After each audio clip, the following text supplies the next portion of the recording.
105.7 shire bushafo ya transe wade a che bia adwumadie mu enne ye bosome ne da etoso edunso bosome du mienu fie pinu ne aduonu eda ne ye yawada Thursday 17 December 2020 in the year of our Lord abono nsia pa osima aduanan mienu 42 minutes after 6 Awurade akwa wasa ne Kwame Nkrumah Tikese morning show president of the land ya kai se medi hote fa Bible na yen kenka onyankopon asem Luka nsem pa etire ba ko imu aduonu ensia.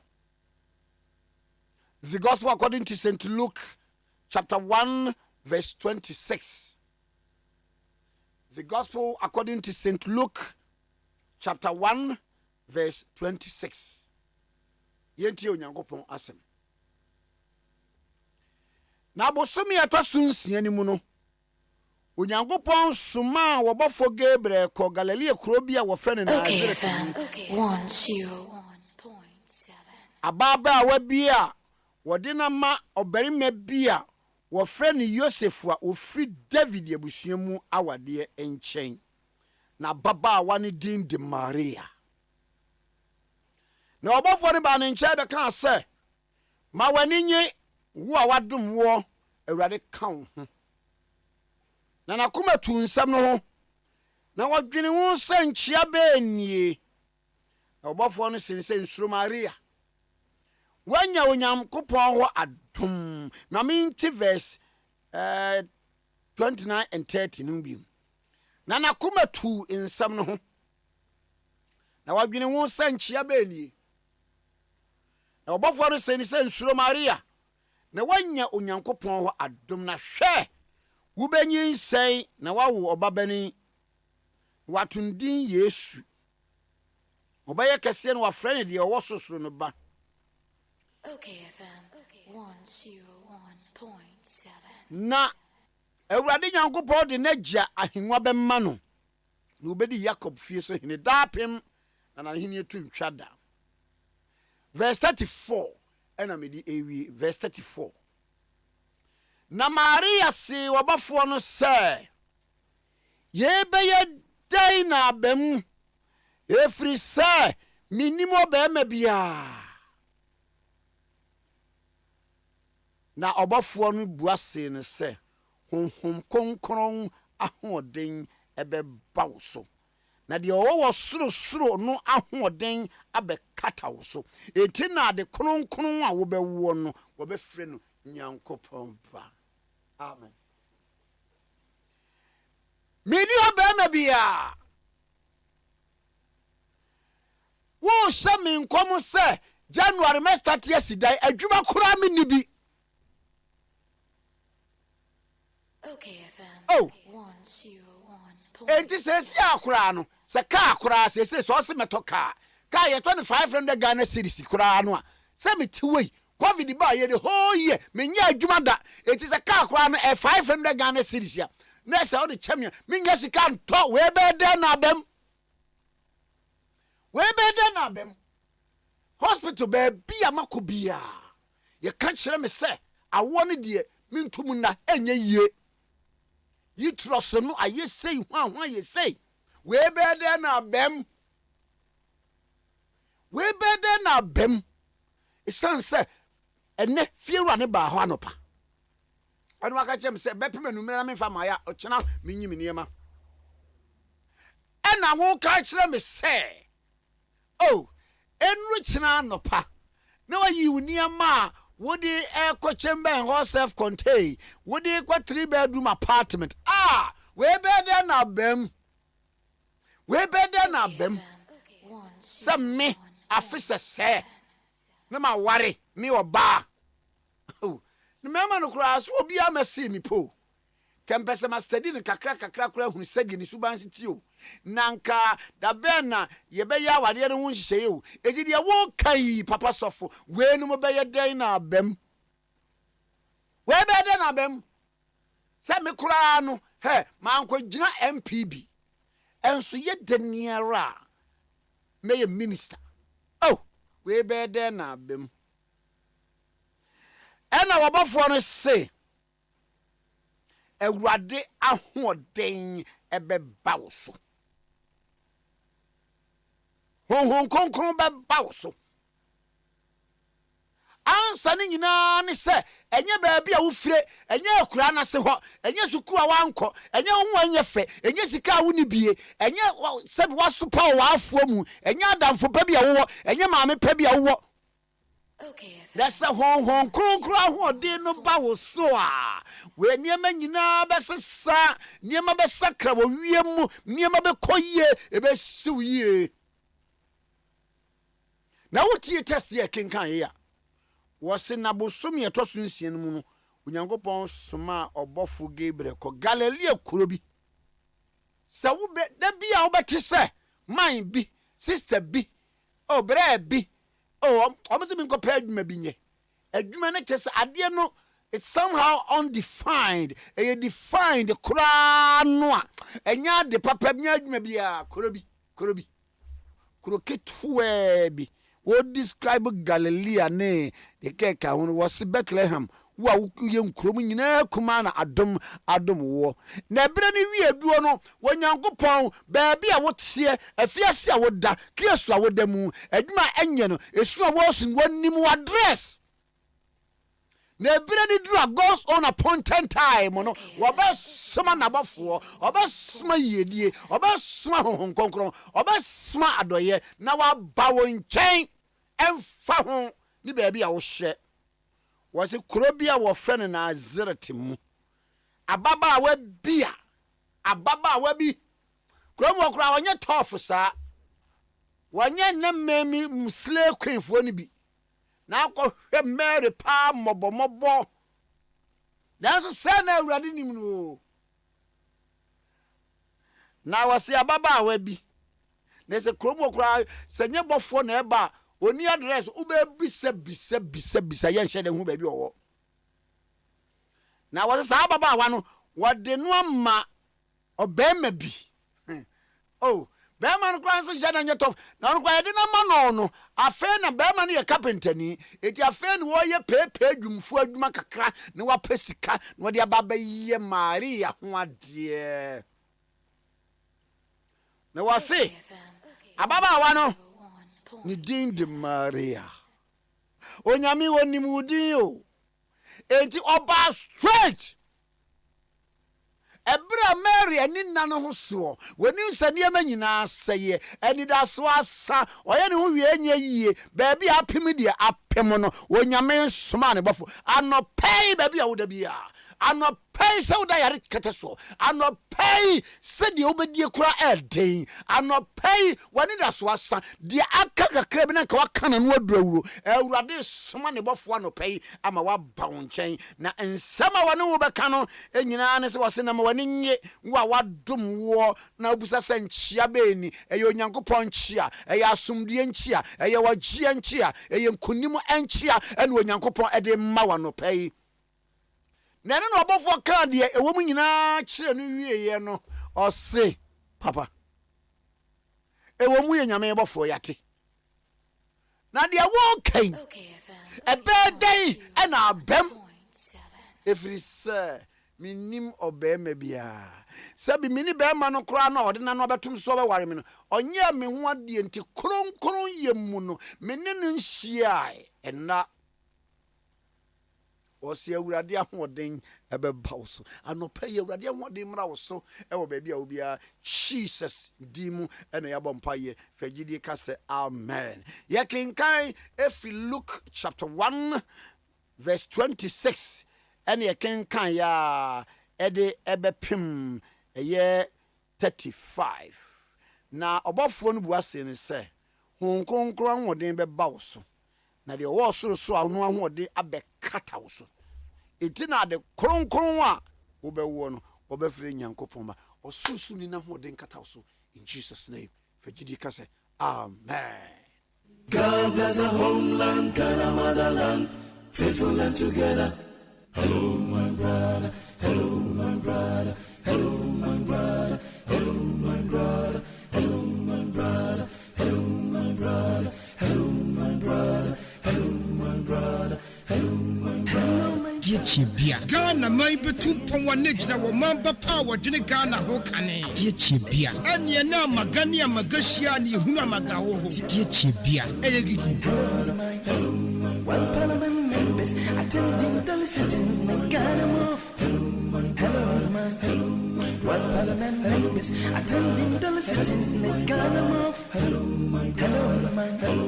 Well, now your excellency was strong and never give up. Hello, man. Well done, your excellency was strong and never give up. Hello, man. Let our doctors take great attention on the operations and save lives.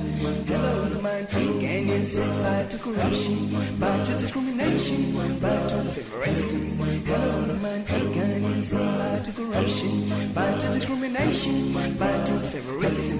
Hello, man. Hello. My fellow Ghanaians, Ghana past 50, so we forgot corruption and stereo. Them happy to go have Ghana group. Me for now, I don't go play plasma. Hello, my brother.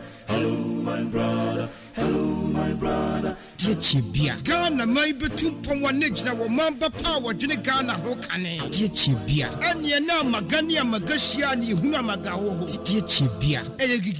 Praise the Lord, we ought to give it thanks and praise.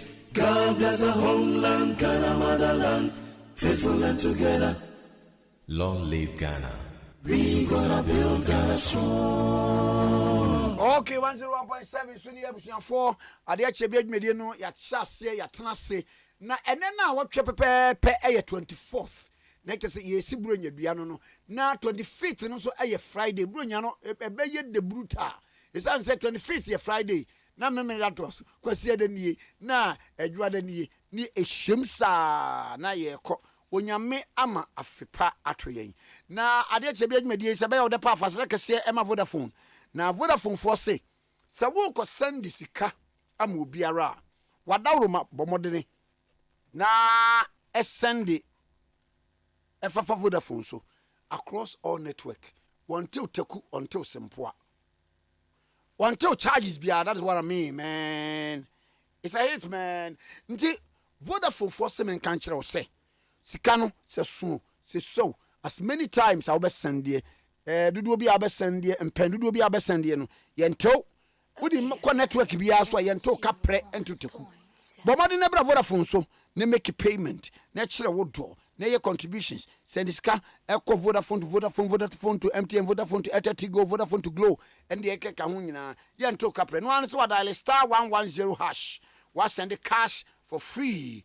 Vodafone for bisa say why a crado ana why you ready ana yes Vodafone wo mo so ya sene e me de che bi adwumedi ebrel by way of sponsorship and making beba ucho Kojak Farmer Limited wo mo na di pro code ba man mu a pro code minu mienu ye yusu a che na pro code ba ya oba ye se oba ba beboa yen pro code ba ya wo ba yen se wo baba betu flu headache any uhinu mu so nsuani ade nyina ade afiri wo dudu ono ata yusu na emo sese unya proko na eya ahwese ya tro Kojak egu ho obi amfa so ka na wa chenchira Kojak ne KOJACH ni logo da wo ba ne be ma picture da mu ne akiri proko no so Okay FM 101.7 proko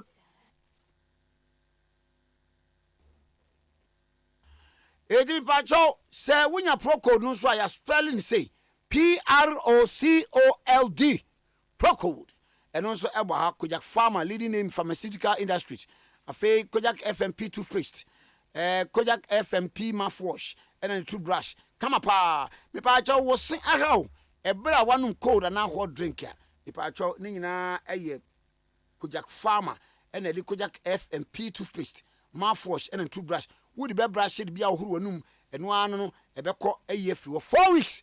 None in echo. It the Kojak FMP toothpaste, mouthwash, and a toothbrush, and a pro code. But Modinico Pebi na enigma pa and fa a mao. Kojak Farmer Limited, the Ewa Kanshi Drug Lane.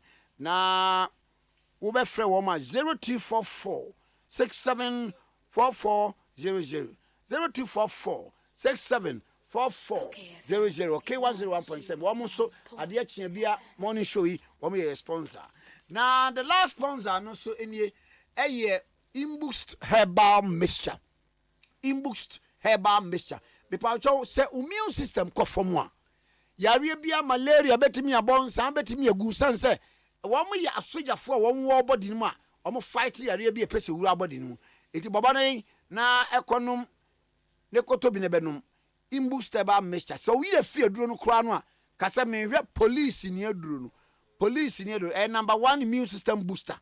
Boost immune system no pa amantimi kama de ema wo na imboost herbal mixture no health alert organic shop wo Vision 1 FM St John's Accra obenya bi na Madina social welfare Ashalbutwe road or branch back wo Ekus pharmacy with Dama pharmacy wa Shaman herbal shops all kan shi na bi ho tribe of good pharmacy workers so alternative shops dependable shops and all herbal shops nationwide pa George number 0540 71 01 13 0540 71 01 13 Imboost herbal mixture was a police ni edru. Okay, 101.7 so it na yenko ye ni ma na fe ye ni enkomo kakra the new crusading guard as man ben wo dia ba wo se Electoral Commission Gazettes 2020 presidential election results. They say ya gazette edem funya ana ekro no eno wasem eda ha nti the new crusading guide area ba afei ene ye ni yewura Kingsley Ajmabe Twenkomo Scholarship Secretariat extends deadline for online scholarship application. Neges say wo per scholarship pa there obetumi asako because deadline na ka twa but o ma extend no e wasem eda ha scholarship dey wan na mpe abrochire eno anu omni school.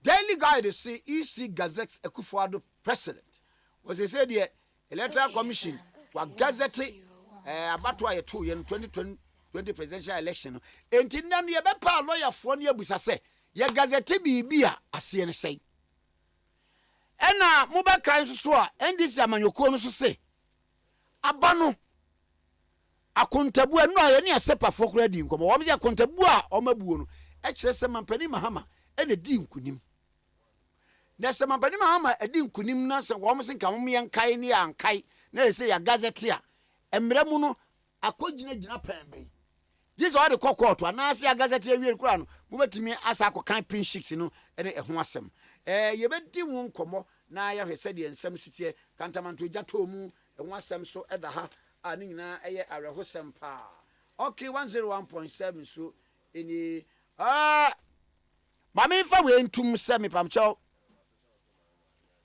esese wonu milo anopai na de o breakfast na milo a obenom no ebebo a pass one no milo anopai a ebedru be 10 11 ho no wo bon se wo lack bibia ye friend glycogen etini glycogen no just energy no eso kofom ba milo no wonu mu a na wo didi o breakfast a e ma malt milk cocoa e ma etumi bua pagya wa hoden pa enuanu awodo ahyemu ma enye wo nko na wonu milo wonne wo ba no ebenom isansa akwala no milo bie na dwene emane dompem ye dene onyini yie na akwala no sua de a ohunu into with milo no every child can be a most valuable person with milo every child is a champion with milo no the energy food drink of future champions milo eno na eboa wo emane yema nyina edi ni pan to breakfast de pa cho familo na enom kama papa Kaiser Food and Drugs Authority at the stamp with team milo advert so okay 101.7 so in na and some wo na assemble na ho the new daily statesman and what aba me agaza me bra Andy amwakon asiama formina MP elect we friend ntuma pa o say I want formina for my party oh formina seat no me we ni ya mo amaye na na ahwa bakwa NDC no bakwa we ni for my party to nya asem bia as we bia atwe da we bia by Andy we tofu sami ansai just usanu inside okay wo hu sa chama na oho no waye no ho mafia bi no onyane obeba chama ba ko odie se na nakura se menko bi akwanye just wo ye de obemu akoba ko ye wakoba ko antanase tie kura se chama pa ma hu se ofili oye The Chronicle say, Tema MCE attack escapes attack. Tema MCE escapes attack from MPP supporters over loss of seats. Was say, Tema MPP for Kwame pro MCE everyday MCE Ben. Hey!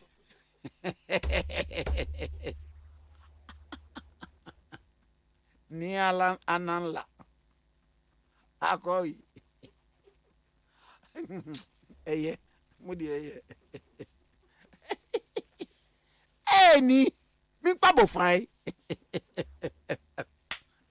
wa swabi uja usuma na homo meja obro unyanyanya dia sokran. Parliament not in rush to pass public varsity bill.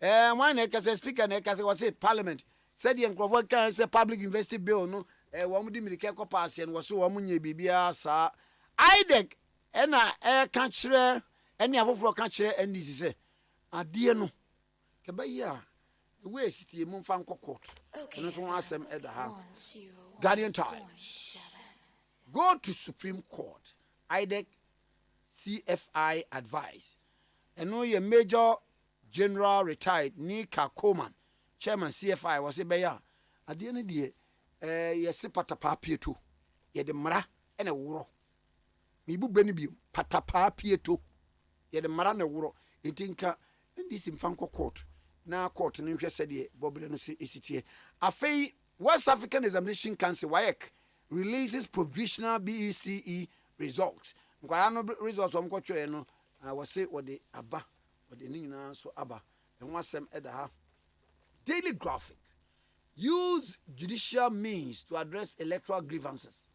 Six presidential candidates tell Mahama was it bayanka efa court mu the fire one ka say kwabuna akpalu daha yewra Ivory Green Street edaha yewra Dr. Hassan Yariga edaha yewra David Apasera edaha the PNC da yewra Jacob say ebo da nana alhasa or say Hassan Ayariga ya didn't be twetwe nkomo na ya said the ensem city. Okay, 101.7 so me pa cho I do college se me mo amania no pay na amania was me mo wo nyina ne se wo fail in any of the subjects 2020 May June was exam na but I do college e ho na ubetimi asa atwrahim ne watwa once and for all. Pepa mucho say upe university akọ now results no nya for niche ID college no kosua de ho. Afi senior high school so no wo admission e wo SHS1 and SHS2. Ube so ye wasi remedials aka ho ko. Vacation classes ko weekend ube ko even classes no so wo mugusua eye. Pepa cha wanya admission to any tertiary institution of your choice. Na upe say ansan ye baby school am level 100 no unya update on level 100 niema mo besua na chese unu wona we are ahead of your colleagues ah people am courses be to pharmacology, nursing, engineering, business administration, humanities any extra bomode nebra ho afei ideal college for chairman Nkrumah tro sat TOEFL grade GMAT Cambridge O and A levels ni nyina wo chere bomode ne frɛ ne ko register say ya me pa atwa number me boy short code ba boy call straight *6002 *6002 and 0541 78 91 96 0541 78 91 96 ebium 0541 78 91 96 ebio 0541 78 91 96 and a number way a short code ubo and so dial ebeko *6002 bo and one ebeko *6002 ID college for say one more chair because ID college how can you fail.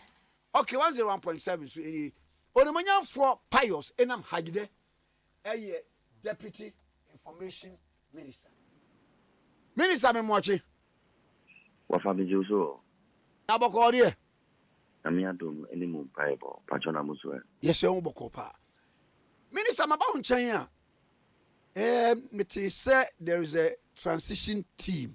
Our motion say aban yɛ tisu ya na ɛbɛda nneɛma ho na emum ɛsɛ akontabuo bi kɔ so ɛbɛpem ne a yɛkasa yɛ transition team ba yɛ ɛho nkɔmmɔ asisɛn. Yo, wafa me da ase. Ne di kan ma me nkyia wo na me nkyia yɛtiefo nyinaa. Yampa wohwɛ Emra Presidential Transition Act 2012 Act 845 ya. Emra no kyerɛ sɛ yɛto aba ne ewie pɛ na sɛ electoral commission the nsonsuasoɔ no resource ebetu dwa. Ɔmampanyin a wɔte akonnwa so no wɔwɔ 24 hours sɛ wɔbɛnemu transition team na wohwɛ mu so a na nka ɛyɛ change of government ya ɛno nso no nhyehyɛ foforɔ bi anasɛ party foforɔ bi na ɛba ɛno no kyerɛ sɛ incumbent president no wɔbɛnemu ɔno ne side of the transition na the other side so ebetumi anemu sɛna yɛyɛɛ no 2016 no owura John Dramani Mahama enemu ne side ɛna na Nana Addo Dankwa Akufo-Addo ɔyɛ president elect nso enemu ne side afei deɛ no yɛwɔ president a wɔsan yɛ president elect ɛno no wohwɛ section 13 of the act a ɛkyerɛ sɛ where Mame Kan Wopotomu, where the incumbent president is re-elected for the second term, the president shall designate members of the transition team. And you know, Omapenye and the Emrano Super within the stipulated time, no, Omapenye and Nemu the transition team. Na Omu Eshe Ejumanasi Edadao, but Enradie. Yɛde wɔbo etu dwa a yɛde nsɛnkyerɛfo nso ɛbaayɛ na woma me kwae a metumi abɔ wɔbo a wɔmo constitute the transition team 2020 presidential transition team no metumi abɔ wɔmɔden akyerɛ wo. Yɛn chief of staff a ɔyɛ honorable Mrs. Akosia Frema Osei Opare, and the chairperson of the team. Honorable Yao Safomafo, Senior Minister Ekahon, Honorable Gloria Kufu, Attorney General Ekahon, Honorable Ken Oforiata, Finance Minister Okahon, Honorable Ambrose Derry, Interior Minister Ekahon, Honorable Dominic Ntiwo, Defense Minister, Ekahon. Honorable Shirley Ayokoboche, Foreign Affairs Minister, Onosukahon.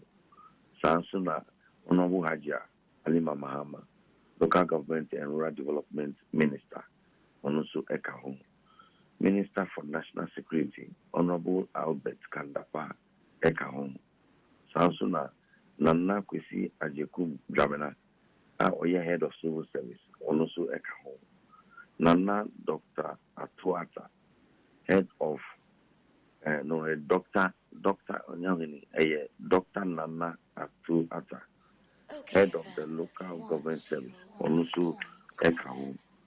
Sansuna, Dr. Janet Ampedufufie, Ono Chair of the Public Services Commission, Ekahon, and Secretary to the Cabinet, Mrs. Mercy Deborah, Onosu Ekahon, Mr. Joshua Chairman, National Security Coordinator, Onosu Kahon, and the Acting Chief Director at the Office of the President, Mr. Henry M. Wood, Onosu Ekahon. And you know, Wemu and a year, Penyifui Kafra and a year members of the 2020 presidential transition team. That's how they kind of Wamu Asher Wamajumasi Datao. Mrs. Shedden Dahono, ye war Emranumono, ye war inauguration, was a basso by the 7th of on the 7th of January 2021. It was a yet me swearing in no until a transition team. No, I said yes, I'm going to do in my year. I say the inauguration and I said swearing in no. Basu, I was assumed Abia, Ebecotorte, Sansona, Ocean said, I think 71, for Libya, Womujuma, Ebebaby Yellow. Asida was on my munina, etumi dano, end of service benefits, in a sifono. Transition Act, and also, actually, I was a transition team, a said, yes, and also, a bit to me, a digwajuma. A biom no, only say, transition act, and say, and some poor, na ebe to abano. So was ministry, departments, and agencies, any Juma crew, be portfolios of the office of the president. No, Omunina is submitting handing over notes and from the Administrator General of the Republic. This is before the Yebetuabano was 7 years ago. Now, it was a Yetuabana near War Bano, Administrator General, no, at the handing over notes, no, Ebema Womo, so that there can be transition, seamless transition. Because ye Jumana Kosi Babia, Obisu Ebe Tiaswa, Nepano was able to move Babia, Yejina, not Utraso, and Noa, yes, Adiano, Administrator General, no, as I handing over notes now. A Bible penny for heads of ministries, departments, and agencies, and the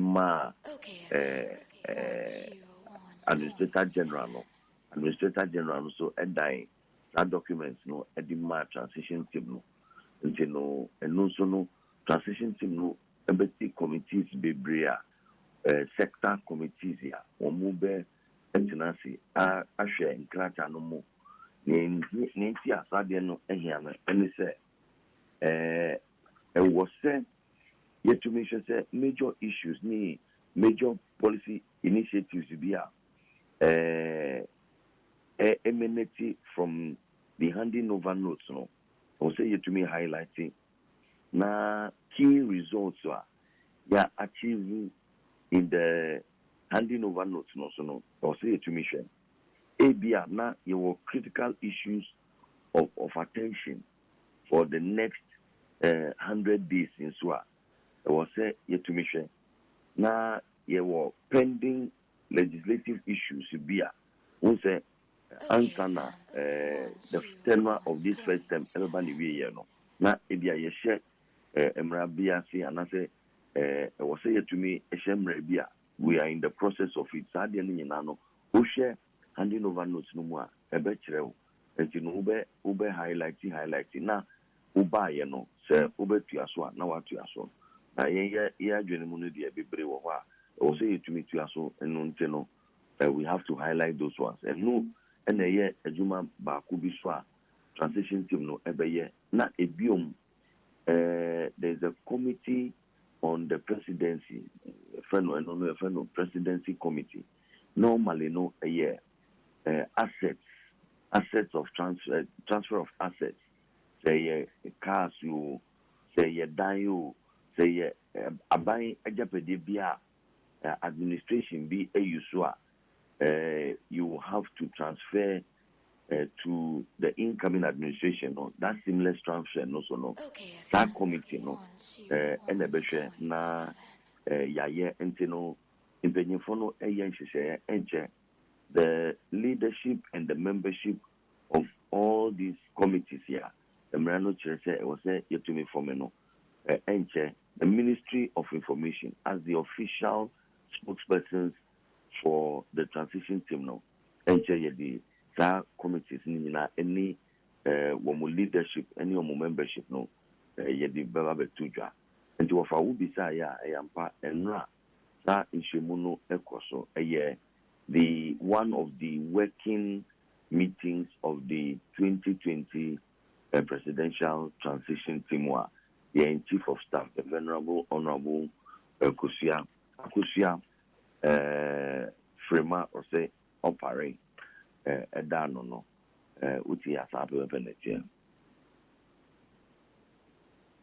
Ayi, the obi baby say, Abaya ya 2 years.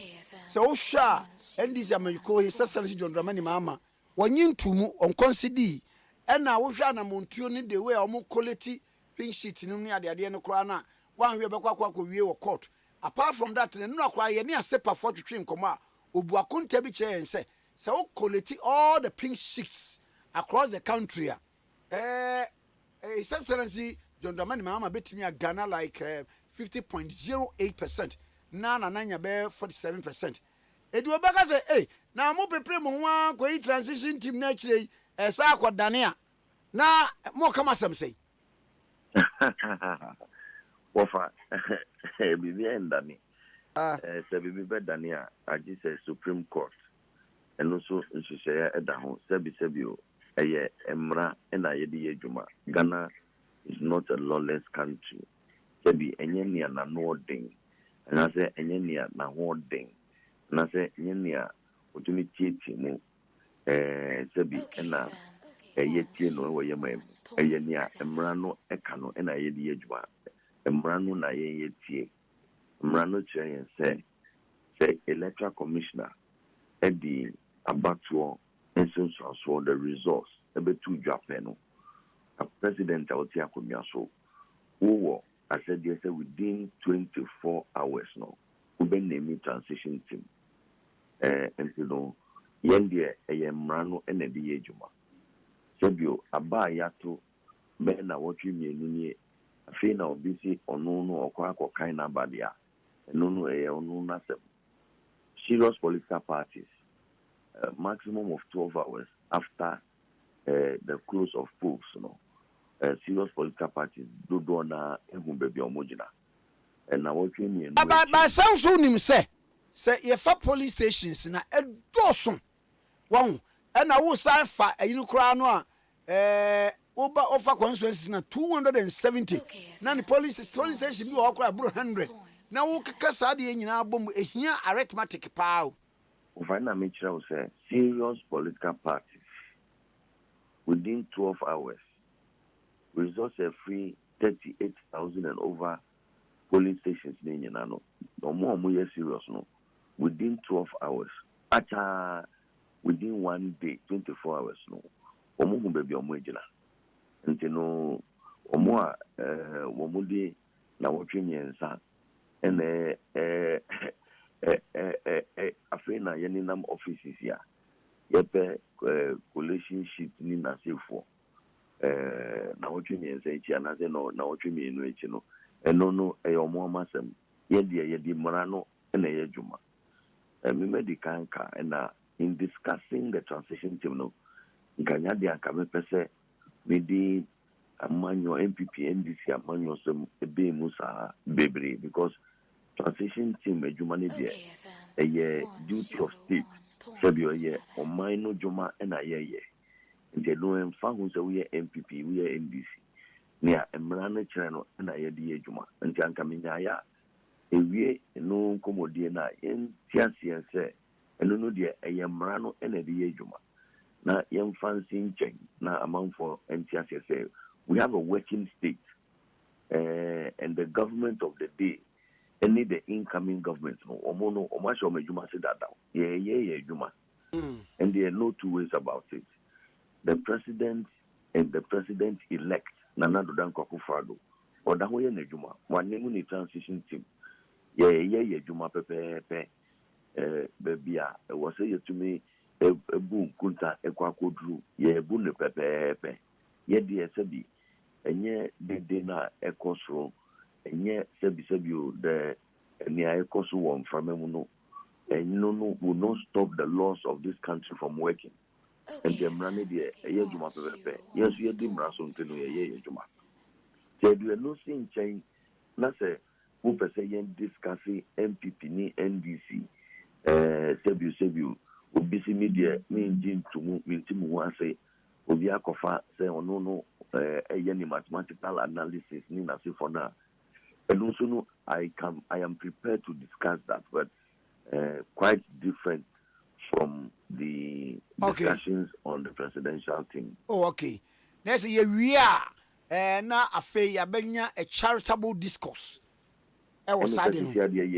Until we see asepa for CDN. Asepa. And no Thompson, Mensa Thompson. Ya dey twen komo ha. No se wo mo one. National aban no mo ani ni yie. It says that danu no omo so mo nkrofo call various centers and no mo collation. Afe de ye collation na internet ya tekọ, wan ya tekọ, SMS atekọ, wo mo bre pa. Enu nkamfo wo mo wie bebu akonta. Akontabuo no ni nyina ko wie se. NDC enya pedi omo hunu ye no enya 6 million and something. MPP enya 5 million. Presidential ina mebui. Peggy he says Senator John Dramani Mahama 50.08%. And Peggy his excellency na Nadan Akufo-Addo so 47.something%. Next one the end there and Edin Kunim.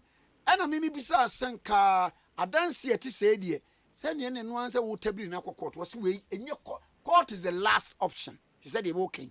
He say ade no frɛ wa mo na fe yen kankan ade no mu bio. He say wan kasa kura na wo the results buy no so a mistake and na correct wo no asaba. Iti fabra ne yen kankai eno nzu atwan eno won na eponigina. Well, assembly bi ho aye de be yasresem na yeah. I mean, yeah, the bias system. I mean, in the first place, no.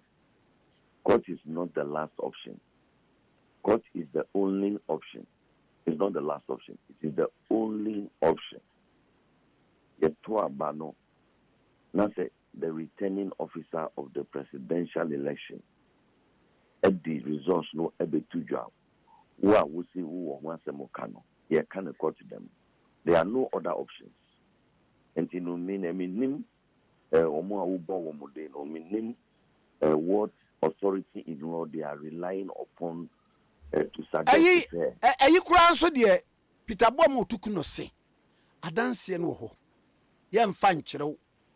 Na wamu vienom tisi court when I'm say yes. Bibi baby. Ofa obo baby even share disclosure no a necessary first step even in court. Uko court to say sebi o bejimi bre asemodie no sebi atwemu ene uko court ya. One of the necessary things ya ubeye first answer na betie wa asemkura no. Ebe ka cho say asem bia wo no adanse bia wo bia no fama oni ana wo ti oni no wo asem no. And to be bia sebi opeja otuko no oti owo no bibi obia no oduru court wa answer na judge kura be tie na asem no judge be ka che ne say nia wo bia evidence die bia wo bia no fakoma the other parties in ade no in this case say am part of Mbeko court ya che electoral commission by the law no electoral commission any nia we dia ba no nia we win elections no parties in on the other side. And you know, be a war biano. Mrano, judges no better say, Tamini na enfama womo, one farmer womo, assemble yen di emma wumpo. What you say, and you know, say Ubeka say, me war, adansi dieno, name me fan to drop me in farm ma womo. I just say, ye besia wo court ya. And the matter, you are engaging in games, you are only wasting your time. Because I can't see bia wo bia no udu koto krana ansa na yebehye we na se krana yebeka Joseph ama enti anka obo wo bibia wofa anka by this time anka mo di to dwa wo mo ni hwe because ade no wo mo anka nim e wo makume mu se abane de sebi na na do dan kwa kufa do afa Ghana for eto abano e ma no papa wo mo anim enti no we ni de eye kwan a mo be fa so a Omube manage the anger and disappointment of their followers. Now, your position, Ura Mahama said 2024 on some rebellion because Oma Kamana Koto, supporters to say, Abale de, we need name will be the sea and so science or bar. Yabetias Edia Mano, and you know the Awashen in 2024 internal contest. No, I shall say no. When I am a young say, in Penifonidia, one more NDC Muna, one more to me and ready in between the lines. No, they will be used. Papa no be used one more. Edia ye or no internal politics. No, area. Na a drew time one will be selective flag bearer for 2024. Na mo abu na ma na awie ni campaign entina omusha se no se na impejifo ni bi they were showing their faces but afi edu ba bia ade no be ebeto Peter Boama otuko no peso because obi an say ade ne de enya dia omo wi ni abado omo ni asem bia enkosi aga entina omo nyina ja ya sisi ano emi se Peter otuko no pena oko payuren foyi wakwatan payuren foyi a eye di amano a obejina baby choboy DJ boy nyum payuren fo juma na ye den dodo entino sa de tie me see atepa fo no omo ni to me e wo mere mu se omo no mu di presidential election results be tujwa na ni omo kanokra no you see clearly say Sebio, Obi na bo Obi pass obeye we bi. Oye to ababeye last 2 weeks. Who afe na wenya polling station results. Afe na who beye u calculation. I mean, enema ni bi wo ho a wo fa me say titumu mu dia phone so no. Some of these organizations here womo disguise womo say womo ye civil society organizations but sometimes let's not give them the platform to come and poison the atmosphere and to misinform and a detention be any confusion be bad system no more. And there ye sebi nyado ababi anim electoral commission officers across all the 8,000 polling stations. I said, where did they have the capacity to get polling station agents across this country? Maybe me too about me who are taking Abia. If me no me polling stations be bring so me who Abia was your penny. Political parties here, involved in Abia equality results. We bring now congratulate His Excellency Nana Akufo-Addo. Let me call me police station, baby. I mean, to me who say political party representatives ewo parties no enye me no pen na you. Enye MPP ni NDC pen na you. CPP jina ebi, PNC jina ebi. Any political parties be bre ejina ye. And you know, it's not just about the MPP and the NDC. Gum papaya wadi Teddy osofo chirabosom. Onosu ejina ebi.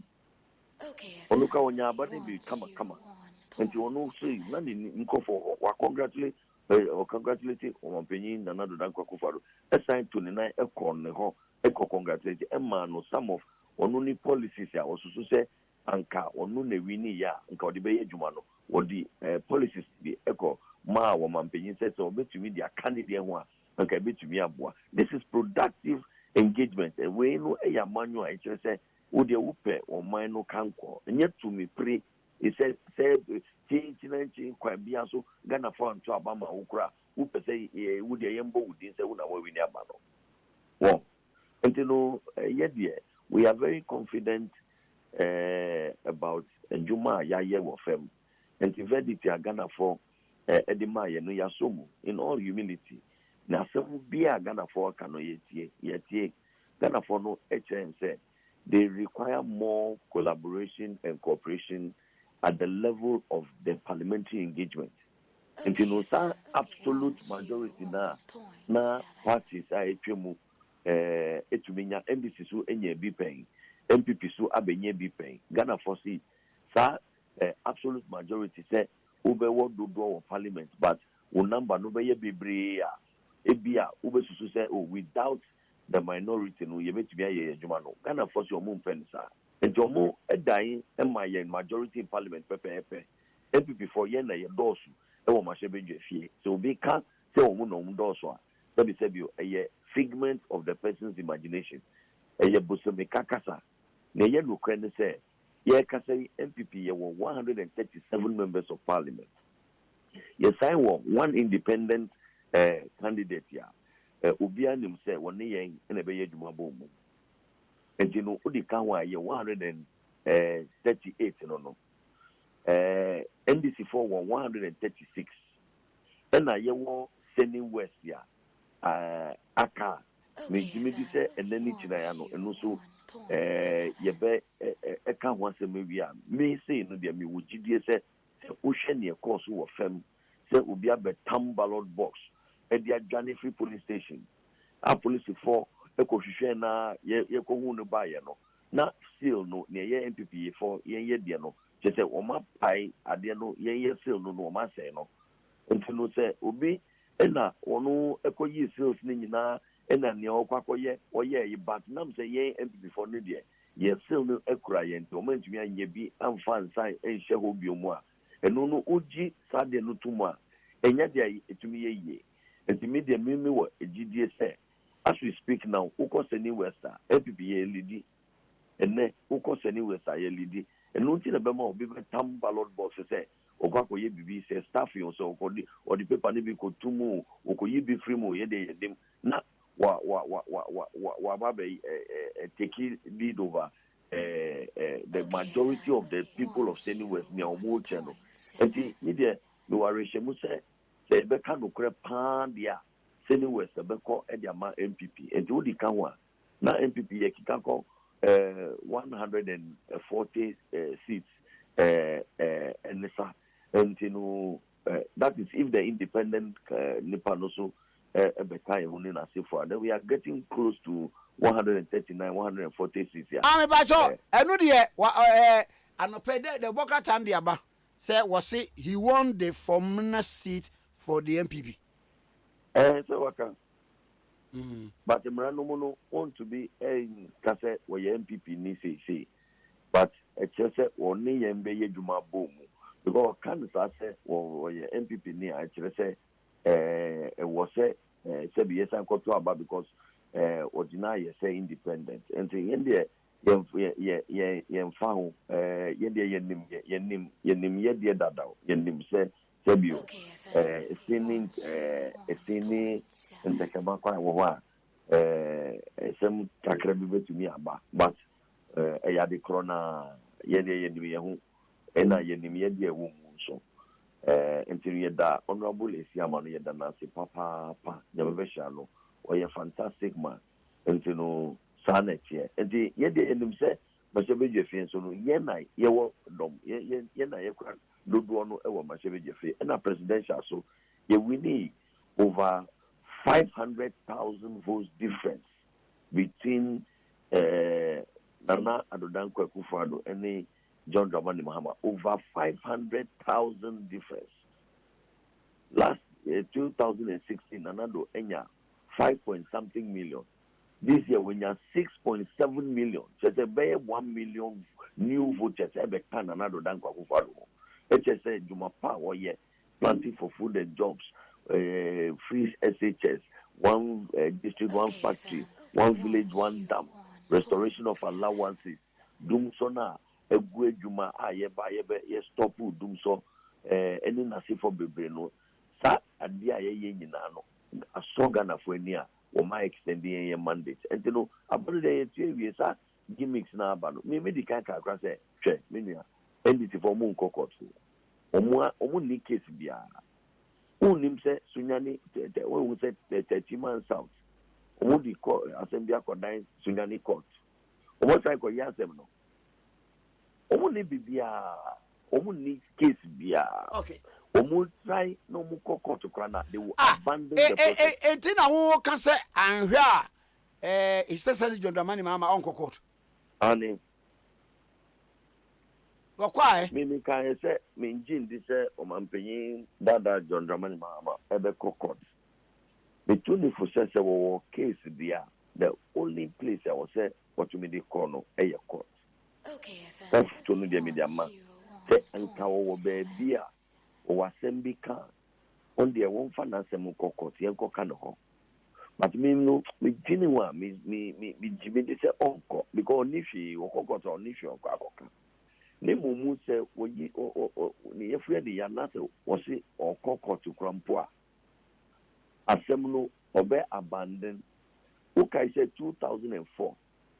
J. Kufo, a winning His Excellency, former President John Jacob Kufo, a winning the second term. No, that game NDC for Eboy, Omobobi, Ama, Rojo Metal, Nunu, name Kofonibi, and your Moko Court, a cosa saying.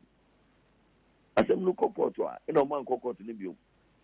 Or man could they abandon the Omoko Beba could be near carrying in our man called Ama Court, and do baby no court to pass them no tree baby.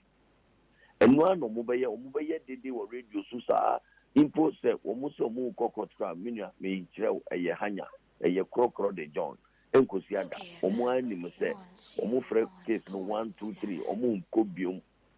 By that time, no, I did not talk, almost opposite the Trimuse, Abano, not be from the winning year until 2024, Sunday Pacrona and Edinburgh. And you know, only primary campaign and our chassis.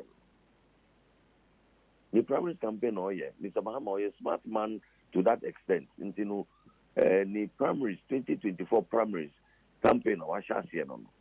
It had nothing to do with the presidential results and the outcomes of the elections of 2020. Oh yeah, it had nothing to do with it.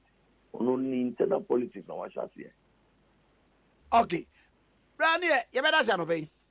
Oh, for me, so me that say. Yes, yeah, that's say. Opening any kasa ye. Honorable Pius Enam Hajide, Deputy Information Minister, and I Chenko. Na Mame Fantum say MTN Festival of 9 Lessons and Carols. Basso. Na yenina yeni MTN for Kabum, Dunya Media Bedroniano, Yina ye, Yashen and Munyam, the Pamacha Wachina, 18th December, 7 p.m. prompt. Now we will be joining the nearest celebration season. A bra Ghana for ya select ya hit makers ahodo na won ba betudum na won de amaye me pam cho nipa e ba betudum bi Viva Voices, El Dunamis Choir, and the amazing hit maker stars amuwo past present. Care Songs, Last Mid, Mr. Drill, Kobe, Tuesday, Gabinova, Echan, Adepa, Kwame Eugene, Numni Ade. Inti nyasem kitwa na ABC inti bomodin say MTN Festival of 9 Lessons and Carols no live on MTN Ghana pages and the Facebook and YouTube no ochina 7 na odi ato na also when live power MTN we day for you. Okay, 101.7 so Okay, FM. Professor Ransford Jump ochechire ni penny University of Ghana. Prof, me ma official po. Having come at train. This is say na. Yam fa wanu hu mpame busu for. Even na ma enya was say. With last 3 years now obeche my dear. Na last time no umpa hwe ma biu me ntino. Emfa wanu keke ema me abusa. Bro na ebesun. What you say, Hampers, and then my woman cry, and fire and blue, brown blue. Boom, boom, boom, boom, boom, and your president for the kind. Prof, Bajamate. May I say there was some here? Yo, Prof, my bound chain no pay ya. About 2 years. Yeah, we can we a declaration about. Any baby, ya baba bedroi. The stance of the opposition, the NDC, say 1, Yantum 2. One more advance ye be a chile say the election was rigged in a way. And koye, one more come say, I'm here be on back court to me. The idea, baby, I have bedroi. It will say, oh, me that's it.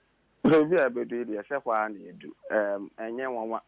Then 2 are baby from 2013, and I say even from 1992, about to be a better no, to be na some should be a war and I say for you know, me did say a nyadi be a chance so and I say nyadi be a one wohwɛ abato na yɛtoɛ no de bia ya meka in terms of transparency no before yɛbɛto aba wohwɛ registration a yɛyɛ ne process yɛfɛ mu de were transparent afei abato na nkasa na yɛtoɛ no wohwɛ polling day sɛ yɛto aba na nkasa na nneɛma nyinaa ɛkɔ wano na me sɛ yɛkeka numbers no esisi enimu no na hyɛfo na amanfo bi no raise concerns say nneɛma bi wɔ hɔ a ɛkɔɔ so a ɛntwa yie ampa sɛ nneɛma bi kɔɔ so a ɛntwa yie ame na mene hɔ bi nea mehu yɛ no deɛ na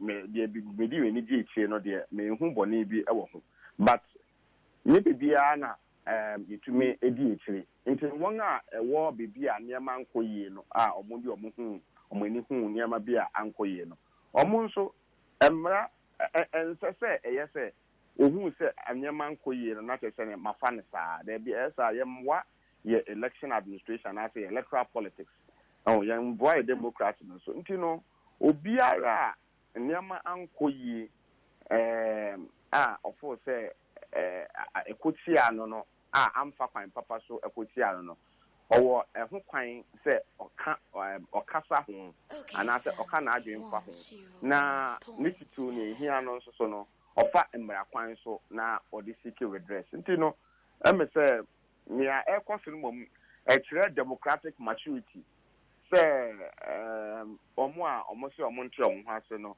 ɔmo nhyɛ daa encourage sɛ ɔmo bɛte ɔmo ho egu abɔnten so metie the President Mahama Akye na ɔsɛ yɛbɛ order suspension sheet no based on that no yehu kwan a the next line of action ɔka sɛ amengye ne sɛ waka bɔne nti no ɔmo ɔho kwan no wontumi so ansɔre a ɛmfa wasɛm ɛnkɔda in court ɛwɔ mbra a womfa a wonya wadanseɛ papa ɛno koraa no yɛsa wobu ho anim asɛm nti no I think sɛ adanseɛ bi wɔ hɔ na ɔmpɛ sɛ ɔmo keka si anim yie na omunya credible evidence and some makokota omo kwan say omo yesa nti no it's all about our democratization process and our effort to ensure democratic maturity nti me gidi say kwan omo fa so no na omo fa so papa na mama hwe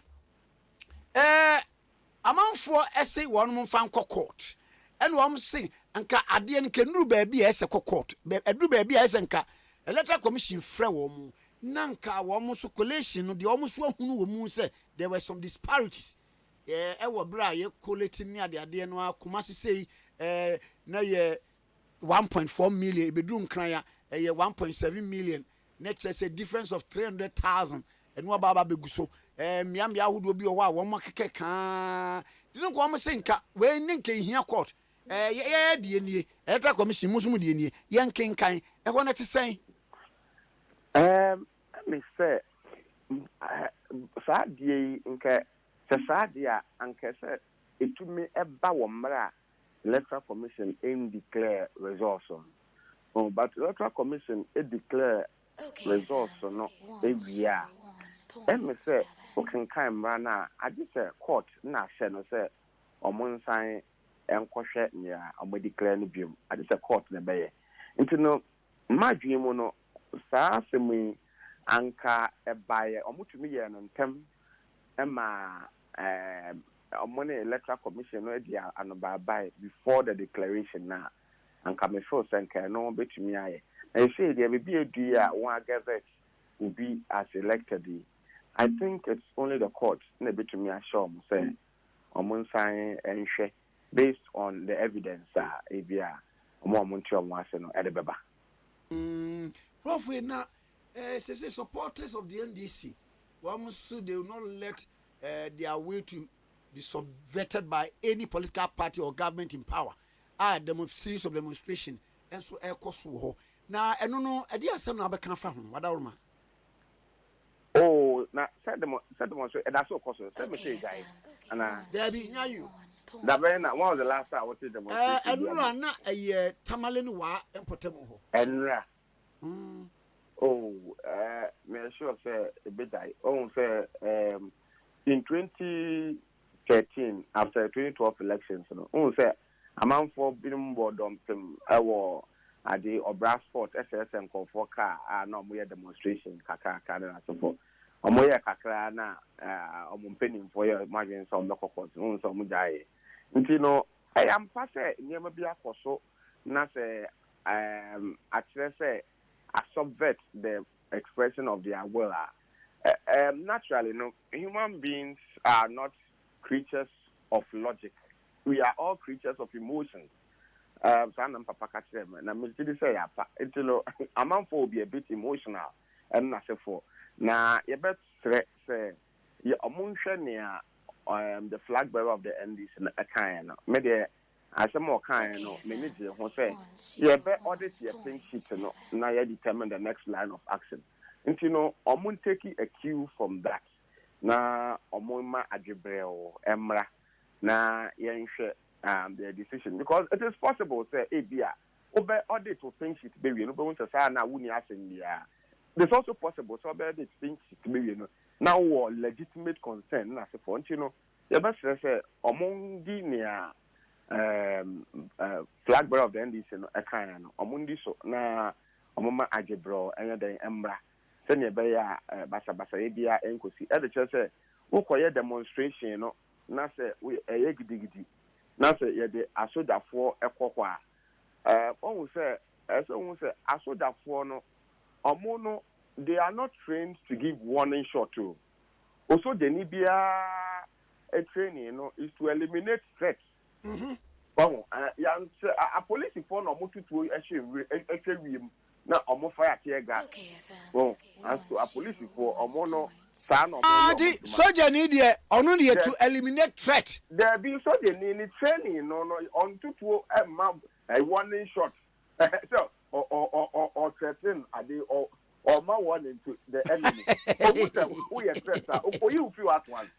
Wow. A soldier for there no a police for no aya ni say or tutu e bia abo 9 and as abo baby a unwu na wacho so they need the one touch and no wuti anye ye na ye di soldier for mo koya basa na the soldier for ekugu wa on the fire tear gas on the fire tear gas ni obeye na say bia wan hwa na ne pekum akoba enso mo amo ye sa say mo say wo yere wo ma wo ebusuafo abrabo no ye mo ma yankasa ye ho uboma nkofo so a etwa wo hia people look up to you nti mesro mo say ba sa tuo ni sojafo no e ba sa nso a ya na tememfo no mo ye demonstration so ne say aye demonstration akofa sojafo so mo mekuye so de bia na wa hwe say civilians so de bia na ye mu se de mbu a police for no a police for no ne omo a na se apart for ne bebre na se ade omo barracks so that no TV video bi a me hwe na demonstrator bi na oko fuku so the police ni just say on na pese e basa na se for nti no anu ye hia na anhwa na omo de asojafo ebegu na so won se tamalinam important ones no ya asojafo barracks de ewo ho na se for men kasi emfa asojafo nko ho de but e bia ekoye se nema SSA bi bra wan hwa na ekoye se omo bu afa police for no so anhwa asojafo na ombeko omo so ko wa omo de omo insabody omo ya pa mo ya na omo ya action na so for na ehun hia se abato ayato ewie no nipa binum ebe prepare na nipa binum ebe hwe omo nkwa because of particularly when President Mahama akase omo de te omo pink sheet na omo hwe anamontu a ombetumetu ntino me de anamontu a ombetu no ehun hia me na desre omo ntumi nya no bibi basa abre na mom mesese omo ma enyen tem so kakra omo balance speed and accuracy in their audits of the pink sheet na emepemu no omo fanko gina court nyentie nia court abeka matise nkofo bebre kase na yenje court phone di eya pa de chese me kai se atuguba embreso no or can say you see the only institution he say amount for ewo hope ewo mu no any court no na say ya nhwe ye hu yi ema court no so amanfo ejidi efimu a yɛbɛbrɛ bebree sɛ ɔman nti no ɛyɛ me ya sɛ mate sɛ nkɔfo bebree so ka sɛ yɛni court yɛni gidi ɔ court no mu nti no ebi koraa yɛnya yɛnkɔ court no asefo ɔmɛserɛ sɛ wokita w'asɛm ne wadanse a adanse no yɛ ɛda mu pefee a yɛde wo papa mpo esi wɔ sɛ ɔyɛ gyaagyaa ɛsiane sɛ wokura wadanse pefee no nti no ɔntumi ɛndi ɛnyɛ dɛn ɛntia wo nti no yɛbɛserɛ sɛ adanse the credibility of the evidence no ɛno na hia nti ɔmo mfa adanse a ɛda hɔ pefee ɔmo de kɔ a ɛno yɛ court biara ani hɔ a obetumi aka sɛ yɛnka mma wo papa yi wabene w'amanyɔ sɛm mu paa the creation of new regions ɛno ɛwɔ MPP aban so na amanfoɔ nim sɛ ɛno betumi agana votes paa de ama wɔn mo ba ɛnyɛ wɔn wasɛ baabi te sɛ Oti region MPP ɛnya one seat koraa wɔ hɔ creation of new region obetumi go creation of new regions in Ghana a populist or path or rational pathway to development. Yes, our research. It was just a campaign promise that was fulfilled. My dream, idea na here. But to the extent that Ubi can't obey na wayeno, na me bona baso.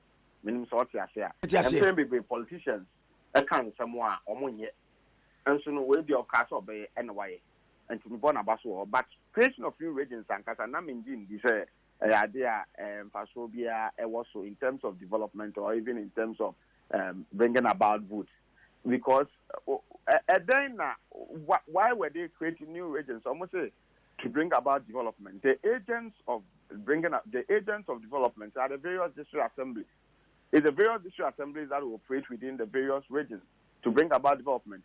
But in Niama Potia, I had district assemblies that Emma Omuntumi, ND Omunjuma, Eddie development, Bano. You have not solved them, but you are creating new regions. So that these problematic district assemblies will still operate within the new regions. And from Punt will be Amba. And from Punt will be Amba. 18 for votes in the day. Amba. District assemblies, they will keep complaining, say, Omu personnel now, Omu Juma Ohono. They are like square pegs in round holes. We have very weak personnel in the various assembly system. Number two, district assembly common fund, a pa and echo, tama a pen and echo. It doesn't go. Well, yes, more entitled to X amount of money. If it be a year, no cry, echo, a year, and after say move echo, and after four. When we now the problems of the district assembly that operates to bring about regional development, if you have not tackled these challenges now, you can't create a new region and expect these same district assemblies or more problem I won't tackle and to operate within new regions. It will not bring. They will not be. There wouldn't be development. Now, in point one to amba vote back. Into no, media and yamema. Say, Uti region or Mwina back or cry. Wow. Now, what can some be so minim say? We say Parliament here we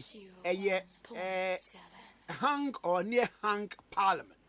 Na saa no so no ebehia ni speakership no ebehia speaker wo bibia wakora no wo kwa kire makobo ti se obi ti se ewura Fred Blay wose mewo Blay senka the next parliament no wo ye speaker enka ebeboa pa minim your thoughts and analysis na etesen papa. Oh, okay, so I'm sure na me sure na da hope if na America say one will say parliament here ye benya next year ade a yemu binom yabɔ ho mpaye na yɛde akyerɛ ade na yakasa ho saa so yɛpemre a yɛbenya the kind of parliament executive president no onya majority ɛwom sɛ ne parliament ebetumi akyɛke the executive arm of government na ɛno a na emisa nka yɛnya na papa but emisa bebi a yakɔ no maaje mu kyerɛ me sɛ to abafufura it is possible say gradually we will get there where near obeding kunim or presidential level may not necessarily have a majority in parliament. Now to say near Akye say near me and pata ma NDC for omobo and Tom Yemua. Not just say parliamentary business a beya obonibeka rancorous and acrimonious. So say a beya gidi. Oh, emu be butu ewo ho. Ese we beka se ompene, we beka se mente me wan se de bia no. Ayesa na te government business na be den e be store. Nti no ideally nka ebe ya anka esese ye kofa obi a onye partisan. Oh, obi a otini baby while the civil society work we I just a Ghana ha ina no ebia ye on yen tintin in partisan colors. Obenya ade ebuo he will enjoy respect from both the NDC and MPP. Sani pardon and kasi adena betena edwem say speaker of parliament. Esan say government business a best all and as a bit me akoso under the kind of parliament we are going to have now. It also to a large extent depends on who is able to serve as a speaker. Well, na anso ni akwaya ne say yeto yempo wo hwe numbers na e bana e me say ano 137 136 with one independent candidate. Independent candidate is likely to vote with the mother party, MPP. Not just say MPP will still have that slim majority to be able to determine who should be the speaker. Now, say MPP, enya sa akwanyano, determine who must be the speaker. Now, definitely no, the speaker, ni former appointment, obey party ni. Or obey a partisan person. Editor said, so far, no, politicians, any of my appointments are. Political appointments are in in no, politicians are not looking for Lipako between Dumano. Almost you should be a party person or a bit or tainted in partisan colors. And I feel near Martin Amidu a year and so. What Martin Amidu did has closed the door to future cross-party appointments and future appointment of people who are not tainted in partisan colors. I say, near Martin Amidu, I Chinama, who say I would to wait, so when MPP, no one NDC near, Obian to me, the MFAO, said the Yuma. As I see, Bush will say, I can't cry, I have a 2 Banibian or resign, now, Odia, high and I support. In that case, not just say, they would definitely appoint somebody who is a partisan person. Now they appointed somebody who is a partisan person. Now in Yema be what as I said, experience, being qualifications, do or as a wash. Senior Bayer, if I now be appointed, so even or a party person, or enjoy some support from both the minority and majority. Now, no son America, me dream one who say, I'm sharp, who are the blade, a bit to me, Abua.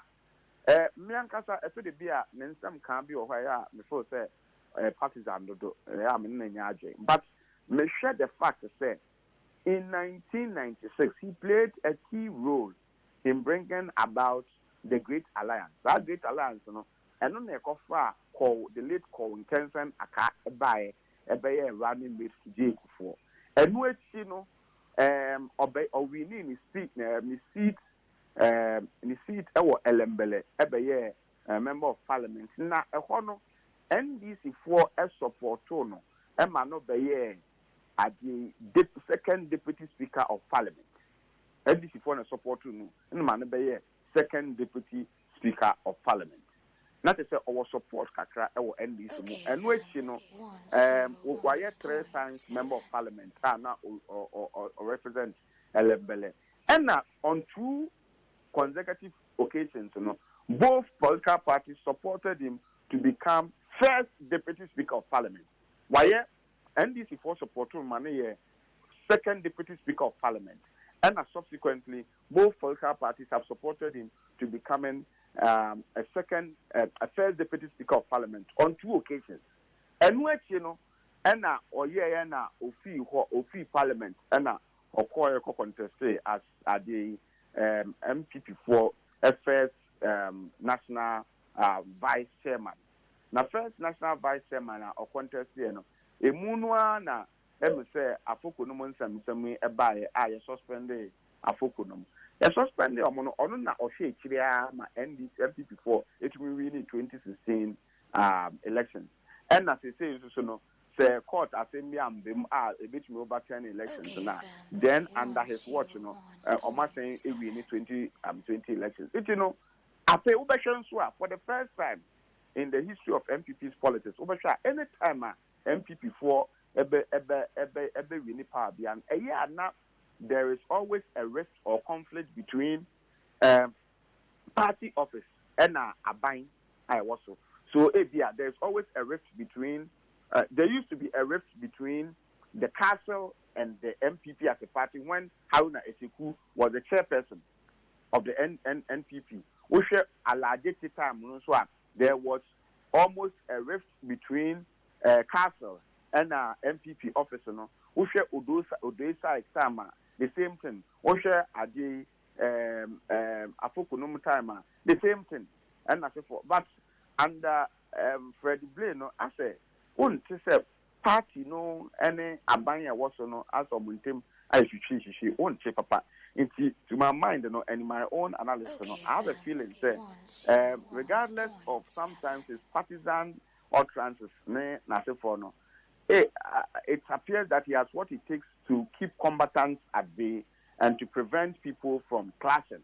Now, Obi was our tendency, coupled with the fact that he's been an experienced legislator and then he's had a taste of the quote unquote the speakership of parliament before now. Let's say, or when the needed experience Obi to me na obema afa any afani na no aye juma abom. Besides, me share the age na matter say onya she's around 68 na say for me for say Obi to me aye Obi to me gina pintia on subject no ho to on man no ho kwan ma Abia minority for the better respect no and I say because he's likely to also enjoy some respect from them. And all down so ni muka. Prof, you better say pa say you give any atwetwe nkomo na bro nya me man nso kra me ba besra na medi me huni. Me show we nyata o frame me ameta ka on frame. Bye. Professor Ransford Jampo, associate professor, University of Ghana, and I know atwetwe enkomo. Na some na wie say ebeya enka with the exit of Professor Michael Ironokwe as Right Honorable Speaker of Parliament, enka sani niema wode egu akwam a kire baby papa ne free 1996 ede ba no enka yemfa Owura Freddie Wasimewo Blay emfa no meye speaker na wachechi mwaye second deputy speaker pen waye first deputy speaker pen emprenu so won ekofa Great Alliance ba ye was support NDC for class support na ma be second deputy speaker pen na wonu akra no so no chese under his watch as acting chairman no utimi win power e ma osun kokoko amanyokuo no na ya na de bia there is somehow a rift between government and the party no ni penso de as chairman of the party no asumdue nko a enti wono de right up a de aba bonten ni susue no wo kira be ya enka chairman Freddie Blay will qualify to be speaker of parliament. Na haji afate ne ya ne kan ema ne ye de pass o Blay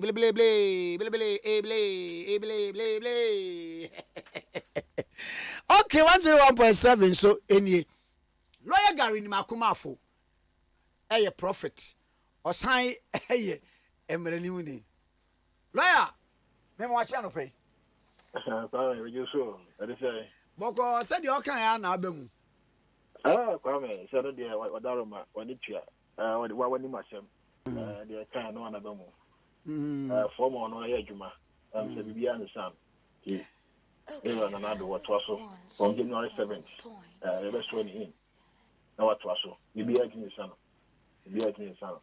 na watwaso January 7th enye wonwanwa se wonkom sha wo hye aba no so no NDC ayewura Mahamadano no akunta won mabu a akire wo mde beba bonten no ma ha na mutu om betuo no akire se abayi ye wia wo kuma se kura Wana si awia no hwan Pipacho eye mampani dada Mahama autu franka ne ndisi amanyuku no wo se so we figures a whopping sheet ni bebre so wo quality a enche wo mbewie no a kakra kora wo maye no ehu eno asepa Mensa Thompson ye de twen komo ha won kwa de osi ni dwa se NDC pe wo mo so de o mo quality ye nyina na asase pa no enya be 6 million ene ye kire ena MPP anado dan kwakufa do dan so nya be 5 million ye kire na ke so wo ya competition no kura na NDC pe asepa no enya 50.08% ena MPP musumunya 47 or thereabout enti wo wa ya mun sho say hey na nkrofo di kopie court na dan se bedadie Kwame man chao chief mpo amen chao mo na men chao waduma ifo nyina na di nkan no Kwame election lu sudie nya dia ede no kwade e bakope election lu su nya dia ede ulu su election Kwame oda wonna 2012 e kwa bato e ko lu su ye no Kwame ye mu bi yapa da mianda ya ko da court 8 months ni akire e ko wi ase court pedi force case no asa bo atogu ana so e ko re sa e fe we can agree na ene ya ko aba let's obi se friend na sepa so no say ono aye the coalition now your coalition no of we say no another candidate ought to have rather won other than Akufo Addo dia asepa no edi kan no they got it wrong and they say asepa no are they everywhere in every police station in this country the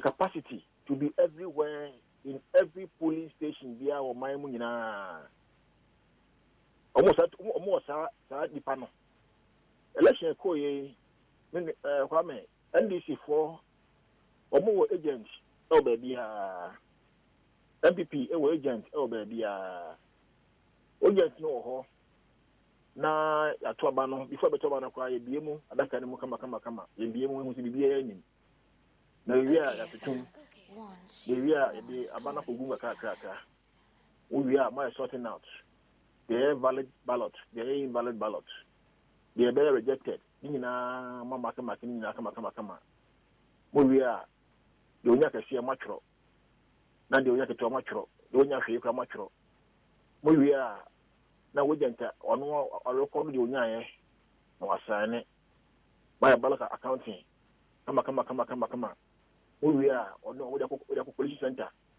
almost so aja bom ikani nyina bom ahu the onya kase we are bedroom kind and at what point in time and aye yewa ana Akufo Addo ono ewene ye yewa your mama say yewa no ntiase what point in time yewa no what point in time is that the collection center is that the police station enkoma ye die no wa mo se bi o wa police station wo betwe on correct ebeba collection center ho na figure na sesa ba ko wa a free collection center bank ran no figure ya sent to it no ebeba ha no na sesa well ma ye titie no everywhere I don't think na on say lipa da sani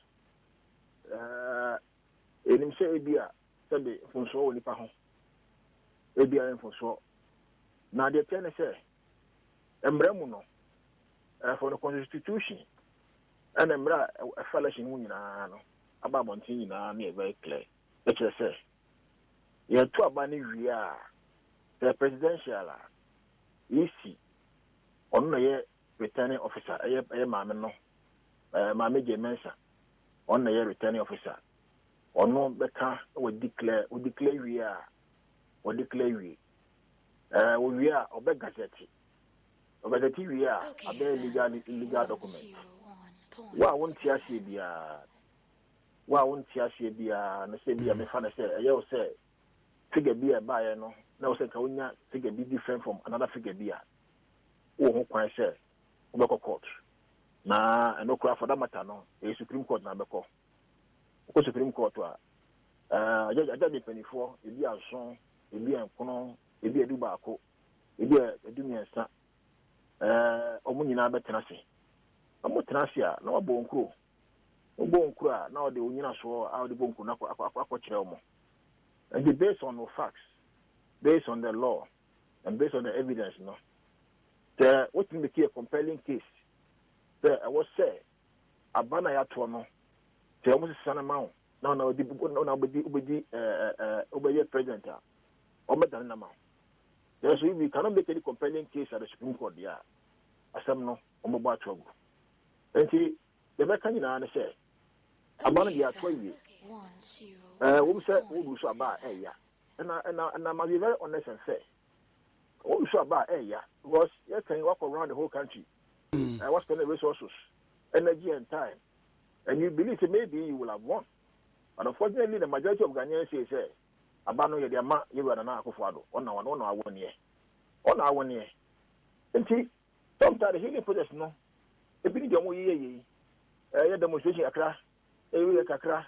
You should say, oh, still are we on the ground? But you know, you are not on the ground. You have lost the election. That's the honest truth. Balaye. One, so I need to musi wa lose. Two, say ya basse ya gazette bibia. Emremu pa say ne sichire pa say abatu ya gazette. Ubati yes wa hini bi wo ha yes ne hini ya gazette no. Gazette no e ye den we. The tree kind of simple. What say? Anone me fa de say. Okay. Krata. Emra ehunu say. Ya juatum. And like I said, this is the record of what transpired. Oh, okay. Okay, I said, I said, fine, acquire elections. Now, elections, no, I declare, the young gazette now. Which you go court to? Who do court to? It was a document I would just about court, and I know what he found. Who did my court? It is a new fan, say, a presidential, a gazette we are now about court. A gazette we are. Now, no, so what they offer a petition, a parliamentary petition. But the major court, Abia, there be a more years, no be a homentia. For instance, there is one area, I think, Banda also. Ushe, Unisua, Ushe Pepanasua. Collation, there's an error on the collation. There's an error on it. Who say, NDP now when election. But I won't declare their mind this, you know. Okay? The other say, no, sir, and no man for the two now more gazette the same figures now. Then a court of action will arise for APP to go to court, sir. There be based on the plain tabulation of the collation documents, no. This person ought to rather be declared a winner other than this person. And we are in court. Court and then I don't know if I'm in the no. So what gazette in the there's a back court to case very premature. So they say as a wapro hamba court do wapro hono so ka to boas na gazette wi ansa na ba court. If for now na gazette presidential na de e kwa bia wo te ewa mama election o lu so no ofi say o nyina so bi ana o documents bi ana o pin sheet bi just say the results ought to have been different. I think he declared man and now if you declare for man o kwa say oba court na Supreme Court for so kana se man but we are saying ho dia okay na ye nyina entra man mu din na enya yewa na na akofo ado no mu ni mai from January 7th now man mu anyo na enya demonstration ya na mama hwe ade ewe so say no so wutie his excellency John Dramani mama because say mu a was say one the youth must arise in order that their will are not subverted so enti ehwo no ye be de na say yi demonstrations no ne ade yi atwa sir ni part do a osomoto man no their votes have already been counted. But the part of the no, enough to reach the minimum threshold of 50% plus one. That is the dicey matter. The presidential elections are my one. Okay, FM. Wow, be winning no. I was only 50% plus one person. Nipa do what tomorrow, you are your mama no. Omo do one no sa threshold no. Anything no, yes. It's very get man. We cannot say be at no. Be at no. But on tomorrow no, do go na nu sa constitutional threshold no. And nu sa. It will declare so when you are ye. So what you say, ye. Aha, anything dem omanpanyin na do. If you declare so na when you know because on no twa mu 51%. Aha, when you 50 plus. So the excess no there was another 1% plus another excess. You can never who say on now 1 year. Yes. Omo to man no, omo to man there. But omo not so enough to have declared him the president. That is the figures we have so far. Hey, lawyer. What's the comedy I want to say? CI 127 no ho. And the chair says I want to say. And one say CI 127 no ho. Electoral Commission about first declaration. Osaba no so ever kind say. Oh, there were some mistakes, anomalies, almost higher correction. And one must say, and Cassadius about ya or no about the second time to make. But your material. Hey, my microphone, but I've heard argument in because say Electoral Commission, Mammy J. Mensa, bar first one no, obey a declaration be a children, no obey corrections be upon second declaration. It is a sanity idea.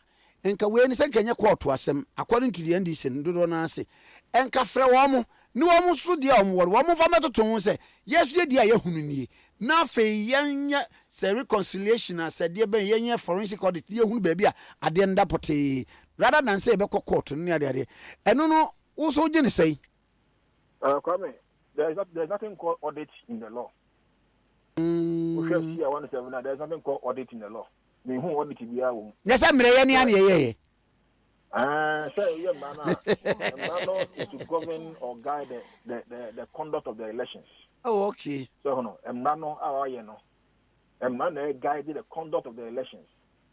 The manager say uko na ko toba ni wi a o se kan wi a o se we declare wi a o se say manager dey say nyina te follow man pepe Ibie no o many say we declare we are you go back and go and do an audit of what you have declared.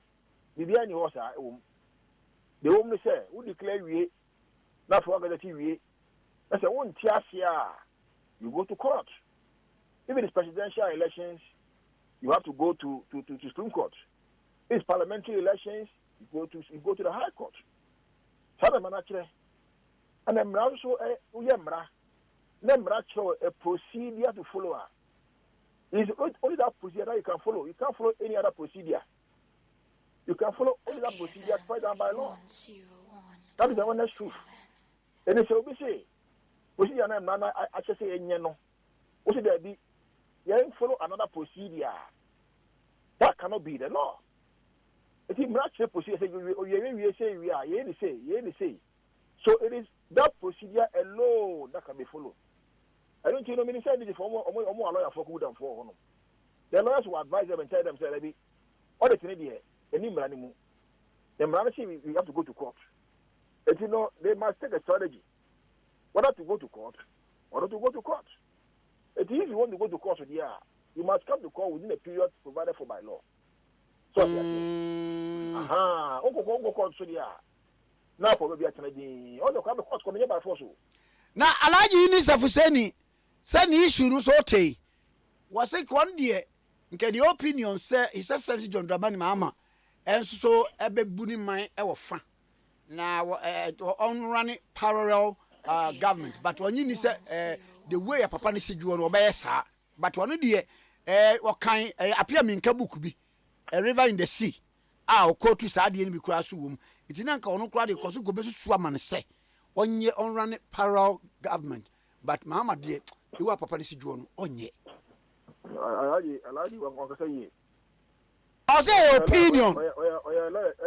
Opinion no wrong opinion. Wrong opinion. So lawyer can give a wrong opinion to the clients. Several lawyers can give wrong opinion to their clients. Opinion on mine was it was based on which law? On my opinion. Lawyers don't give opinion in a vacuum. Lawyers give opinion based on law. What do you say? And my opinion is President Mahama, former running parallel government in this country. If you are not in the office of which if you are not a Jubilee House annex and IFA. Must it be a part of the country? Say, 16 regions. You don't talk like that. You don't talk like that. You don't talk like that. I have a lot of respect for him. You don't talk like that.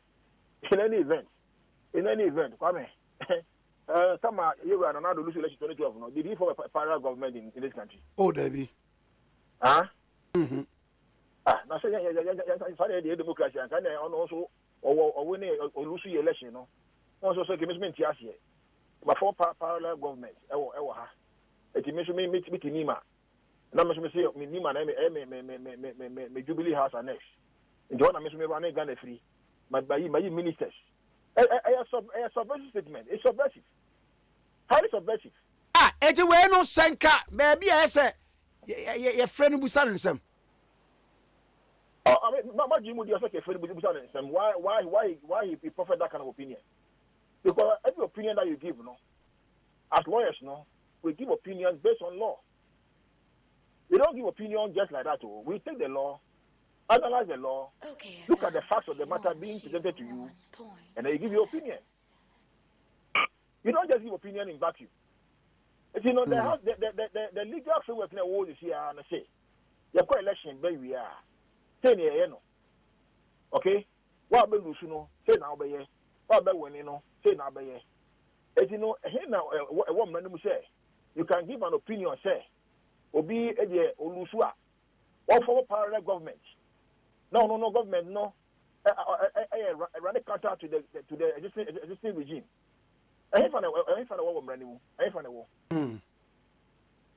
I mean, you say, me, I like them, madam, I don't want to talk a lot about it. But one can eat. I like you, one can eat, because lawyers are not trained to give such opinions. What do you want? Lawyer being one other person will say that, oh, come in terms of election for you. So, what family are you? My other friend with a brand new pusher. First time I'm a friend, no, not why busy, no, or your family meeting.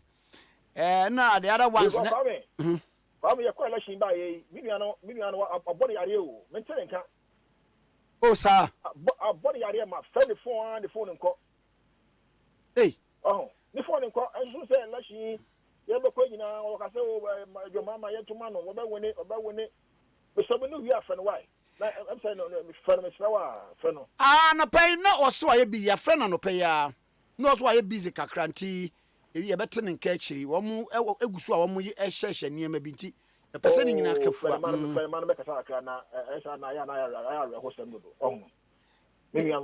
Your friend, oh, lawyer, your friend, pa, no pay your friend 2 times. Your friend. Debbie, oh, Debbie, at that time, you catch them family meeting issues be almost all family. Unless you come here, and I will empathize with him. But the bottom line is that we call election now Ulusua, you must be a good loser, and then you must be a good winner. You come back next time. But it appears to me,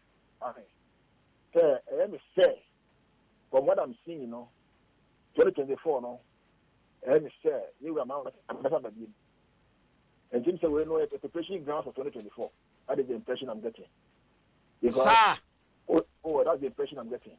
Because also say, Ulushu election, no, say, and I will be things what Ulushu Sana. I was not from say, we need to move. We need to move. But it doesn't prevent them from swearing in Joe Biden. But I need to move. When you say ABC 8, what's say, 2024? What can't America or 2024? What can't you? So you come again. And he's very surprised. Maybe a court election, about sorry, about 2024, no, now, don't be surprised. You're coming from Abia. Maybe he may come back again. Come and contest. Lawyer, mami no we say. NDC amanyukuo no. And for that matter, their flag bearer is Sesi John Dramani Mama. Problem ba ko omo won say. Abano isi there be figures results no. They keep changing it. Meaning what is ankomo ya? I know correct Kwame. I know I'm who ni fa. But you say what you need figures on website so. On the P sheet, everybody has got a P sheet. Kwame. Okay, Kwame Pacho. What figure is NDC putting out as their figure for presidential? Any the one. Have you asked them? Yeah, Mabusa. Otuku no say. And have they put a figure out there? Otuku no say. Party no. That Sanya many yadi omu. But nyadi ombe kind of fidie so. Never ombe kind of appropriate quarters. Amen. You see, figure. MVP. Figure Ukrano. And a year of document on Ukrano. The same document now for NBC4 and all the other political parties for that matter will be on the same document now. And why are they failing to put out their figure? There, figure yes, you know, in your presidential, yes, figure me. I don't form figure on top of thing. Those are near to compare and say, okay, NBC figure me, NBC figure me. Anything no figure way there, you show more. So why are they not putting their figures out to the public domain? Because if you want to go to court, why should you understand this? Even in court, I mean, you can the discovery of documents before trial. Okay? What about documents will be as plaintiff? Okay, You give the documents to the defendant. Document be as defendant be no. You will exchange the same with your other partner or other contesting partner before the case will even commence. And at this time, no litigation, you know, and ambush litigation. And ambush meaning say, Obia would you be a cra before we start the trial? You will cry, no, this will be. Way before I come and give you confirmation, the will cry, no, Mr. Krabby. The will cry, no, the same thing. I feel we are not courting now, mount the box. And you mount the box. And I start asking you questions based on document and what mommy. What do you say? I think it's a document there. You cannot hide it. May hide the document now at the appropriate forum. May we can the appropriate forum. But maybe it's a court forum. So if it's a court forum, let's wait and see. Okay. So I said I will advise NDG for say.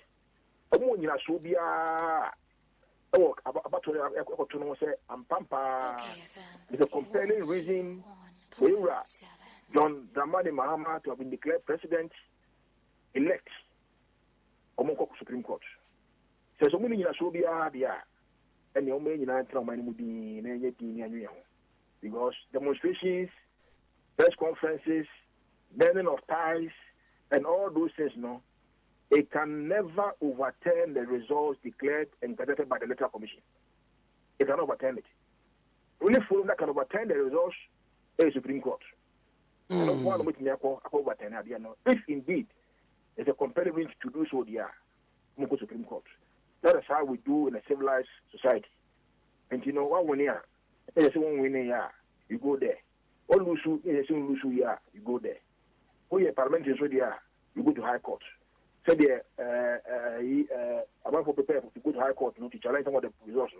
You go to High Court to challenge the parliamentary results. But say about tie. Now more the Basabasa, now more demonstration without inform police for protection. Except when say Ubu prayer, no yende. Ubu prayer come no yende. You was more say the money and the money.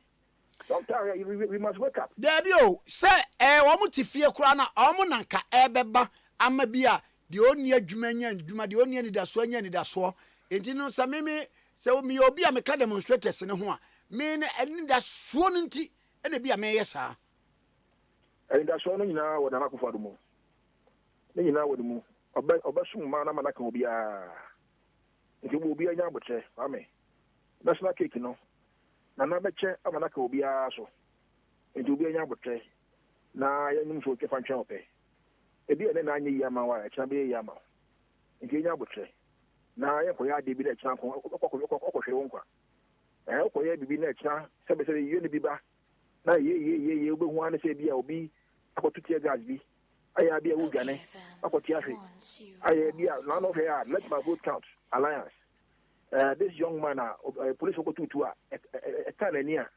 ni fra ya ko wi ase later ko wi so tin wasema pa Kwame, it is some of these things you can have an excesses along the line.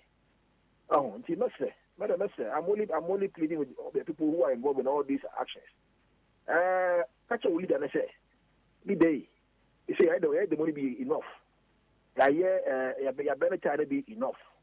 Press conferences enough. Now, election no, no. You see, I got to take result no. If I show, all the tea and appreciate no. Say when you're not so bia, let's go to appropriate forum, which is the Supreme Court, to challenge the results of the election. No? But the say you say it cannot overturn the results. Now no cry now. Because no cry I said let's do the right thing. The right thing is that you must go to Supreme Court to challenge the outcome of the elections. And the way you are nothing can change it. And the January 7th, no. You are another, you best win in. Without prejudice. If they go to Supreme Court, and the Supreme Court say, election no or never validly elected, obey mind move at their mind this for no matter. The way be no without prejudice, and Kwame the way be the Supreme Court cast there be election you take about the buy no in the should be any about to go. Also about to go. No, another what one of them also. Yen try my name was Jimu. Come. What you be asked here? Go to court. Sana yeno. Go to court. I want to educate Muncho. That is how we live. That's it. Say, I do Bremra or my name. I do Bremra, man. Let's see you ya. Then so, if you are good loser, maybe next time Ghanaians will look at you in a better way. Okay. Lawyer Medasi pay. Basically, that's a lawyer Gary Makuma for your private legal practitioner and any claim. Okay, 101.7. So, patch out here. MTN at the Festival of 9 Lessons and Carols. Basso China 7 o'clock. Na shasye. It will call MTN Ghana pages in any Facebook, ni YouTube 7 p.m. Now be who be alive. Onyame COVID the brem the year 2020 what the year baby year MTN for Enkamum Festival of 9 Lessons and Carols the Enyan fe Kaise a sensational time with MTN Viva Voices Edumani's choir and hitmaker stars of past and present Kesong, Lasmid, Mr. Drill, Kobe Tuesday, Gabi Nova, Achan Adepa and Kwame Eugene woman ever live was so MTN everywhere you go. Aba. Let's say. Boko pa. Edenya me ase. Papa want to say. Nyankopon adom akonta ho ye. Boni bia ni. Na papa nya call na wo TV so. Enti em say OT call no twa ne na ohun say wa TV no say that's my wife. That's my wife. That's hey na papa dey say the papa. Otu ye we nyina na nya advert ketwa. Papa e bro ni. Na omo mu gi omo say so from bacho oyire no say yes that is it. That is it. That is it. Nya asem ketwa. E say the wakunta twa advert nyina aka ho. Yo onyire ne ho. Bible say oyire pa hwan enibinya. Yen we do bokata na fe yanku yanim. Awusuafo ye de obonkrata ni bi eba na me de chronicle de obokrata na eba na me fa chronicle de obokrata na me show story bi e okrata fa etoso emiensa chairman of the Mrashabedjem Committee on Education ano hey Owura Williams e Japan kweito na de ode atudwa ene say Mrashabedwafo ba o maba asetena no pressure bia na wo mo eso ena obi ansuja enwu wo mu chem se wo mu ntuma mpamirika na gigigigigigi public university bill no wo mu empase pressure bia ena wo mu so emrika bia anim wo mu mpentem akoba bia se public university bill no omo be publish enti omanfo enya abotre wo se nanu adjuada de mu hu ye Mrashabedjem no na eye ni mpre no so public university bill no abepiem wo mmrahye bedwoma mpanyifo no ekenkan na omanfo bi ni titiu ene universities ahoro no ekeka say mmrahye bedwafo no a pass public university bill no wo abreko a woni wo anwene ho na wanyi wasutire wo momwo enwumasuo no eno na chairman emma parliament committee on education Williams Japan kwetu si asem no enye no kre na wo chemo si University Teachers Association of Ghana UTAG ena wo mo ebeka se eniema bi nkoyie awo sa bill no aye public university bill no emu enti enkopim se de enkoyie aban betnetene no wo mo empene so sa bill no mmahye bedwafo ebeje atomo na de waba be hu ni se bill no sabra edi nka omde kwa mmahye bedwam na de ewom bi ene se edi tumi ni nyina ebema University Council na University Council no apa mpanyimfo osuapon ahoro no emo na opa osuapon ahoro mu mpanyimfo no mudi dwuma no na kobase o mu bi efoma na University Council na yesade tumi na shomsa no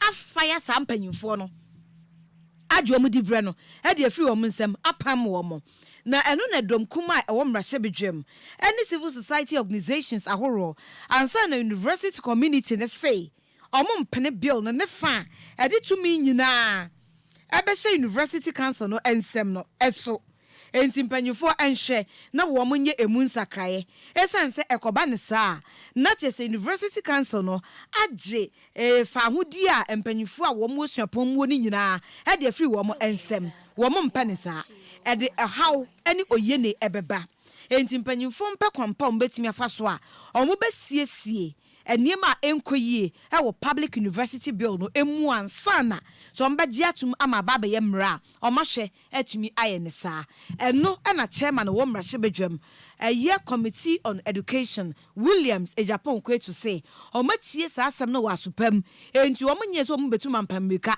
akọ anaso makọpase public university bill no obia okabia ewom wo enwumasuom no omune no edinkita ho na enkita ho die ne wie peye na ewie dua enu ansana ombehwe na omapase a omatuma ye ne saa enti animani mu yaade omun passe bill no said na omanfo bi etete no Medasua ewo Chronicle the Obokrata and Kratafa etoso miensa ho Institute for Democratic Governance Etrenitia her friend IDEC Women's Civic Forum Initiative CFI ekuo no and womade to amanyukua kese bi ti se NDC opposition for enim say se bibi ahwehwe wo maso bibi nkoyie ema NDC for ewa afia ba yeto ye emu a edi ne si NDC for kwan se wom de assembly kwa kopiem e Supreme Court wose ema NDC fo enwane emfi Supreme Court ho Supreme Court ne wo ho se wode emra ebe ye adwuma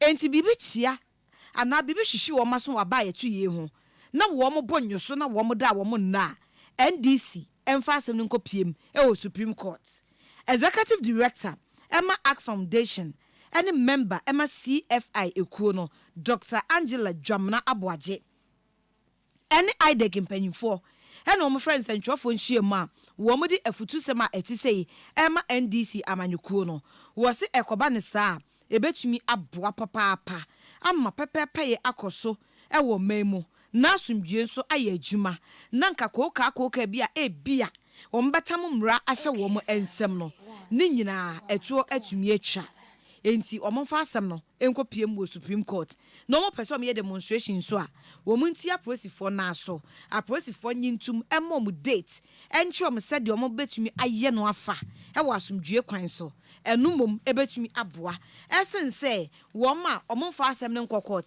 nanso a omso omobonyo so na ansha ombetumi akoye bibi ama wo machita afọ akofa emra shom nsem na de eni kwan so wo mo ye wo matumi aye no wo se ekoba nsa emmoa enti se NDC bibi enkoye ma wo mo e wa ba ye to ye na electoral commission ekenkan ye ebobo ye ne emu a court wo ho wo mo moden a so betumi de asem no akọ Chronicle the Obokrata enuamu na medasu eginan na kratafa to so emienu e wo de Obokrata no emu wo de Bono regional chairman Emma NPP amanyukuo no Owura Kwame Bafo aka Abronye nimfonyi bam e na ode abebo hai na de Abronye any NPP for a wo banda abato mpasua so wo mo kan nyina en say sa banda abato empesua nso nkonwa anase akonwa mmrahye bedwam die no wo mo NPP4 wo mo anyintum ti no wo mbeto akoso a na o ma conteste Kwame bafo abronya asema wo kan se abana yetu wieye no na chese niema bi anko yie e wo mmrahye bedwam akonwa e wo banda emu na de wo ka enie ofa osi jodankwa enya emma wo mto banda no 8,195 ena Ibrahim enya 8,276 ena EC declare edima Ibrahim wo ma fa pink sheet nyina me ba cho banda de no wosi obo obeba sisi a onumsio okay 101.7 so ne abusuafo ma me fa we emfam na yen san to aso patcho latest phone was your partner for life latest phone for some mo amane se mattress pa de papa latest phone bo ma de ne kope mattress papa na eda so na ohunton mattress latest phone mattress no enye de woda so a enche na atom no wasa dan ha te se de wo chi kusua no da bi eye mattress papa uba ye ma da bi so hwe ye bisa nsem bi uda ya ta da butu woni wan na eda no me ade ne obisa ni nyina na ye yi papa de ma ne buo eda fom e ya affordable na size bi a wo bi anso wonsa beka me ba mcho latest foam for seven sa embo amane se ade ba ko a wosan eye ho ade ene se ade ba ko ye ho ade ene se wo furniture no ye wo 1 seater, 2 seater, 3 seater, just size be up, be abenya. Space be up as all the BC be anso, one sanso ebeka. It's bomodene na equip furniture.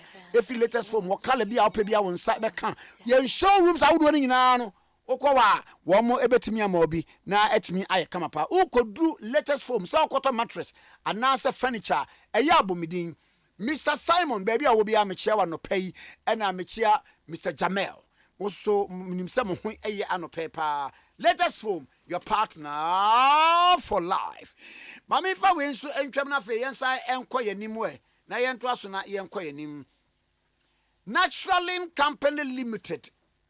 Esemen kan cho se bema wo Johnson 10 ni na Johnson de wo na ada na jukura de abobo me pa cho kan ho kope Proslav capsules na entimi emwa wo Johnson na be memu ye Proslav capsules ebeboa wo Johnson mu chemienu a Proslav capsules ebeboa wo Johnson na se epetepete na che se wo prostrate na ho aka Proslav capsules bomodin kope bi na entimi emwa de ntu ase ho emfa emfiri omfa ema ho afe be me say gina ho biom Bema obeme mo ayemre wo sexual performance nkoyie esentimi nyina so wo de no eye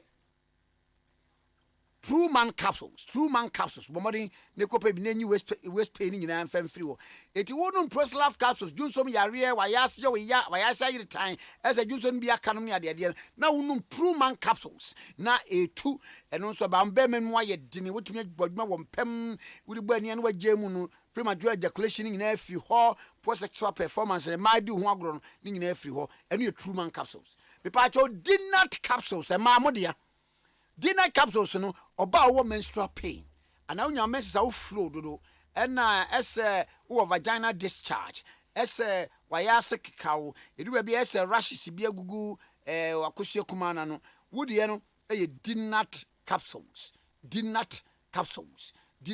unma na nyina so eye afri ho me pa mo chaw Proslav capsules junsom ha be ma e be ye fro truman capsules so no enemu yare nyina be ye fri wa ma wagina se be ma na dinner capsules oba o menses ni discharge ho arashes bi agugu mase ni ade me menses ma eno dinner capsules friend number 0204 61 61 61 0204 61 61 61 location in India ba Christ the answer tadi ubenya bi if you kuma sa Charles Chemicals ubenya bi agona Christ word herbal and akojo krum Christ word herbal bomadi kope bi letimi emwa na elko nimpa okay 101.7 ni waba yento do bokata nso wo fanti asema na make no abronye essay Womo NPP nipa ojina ye e banda batom pesua no esonom Joe Dankwa onya 8,195 votes e ma ye toye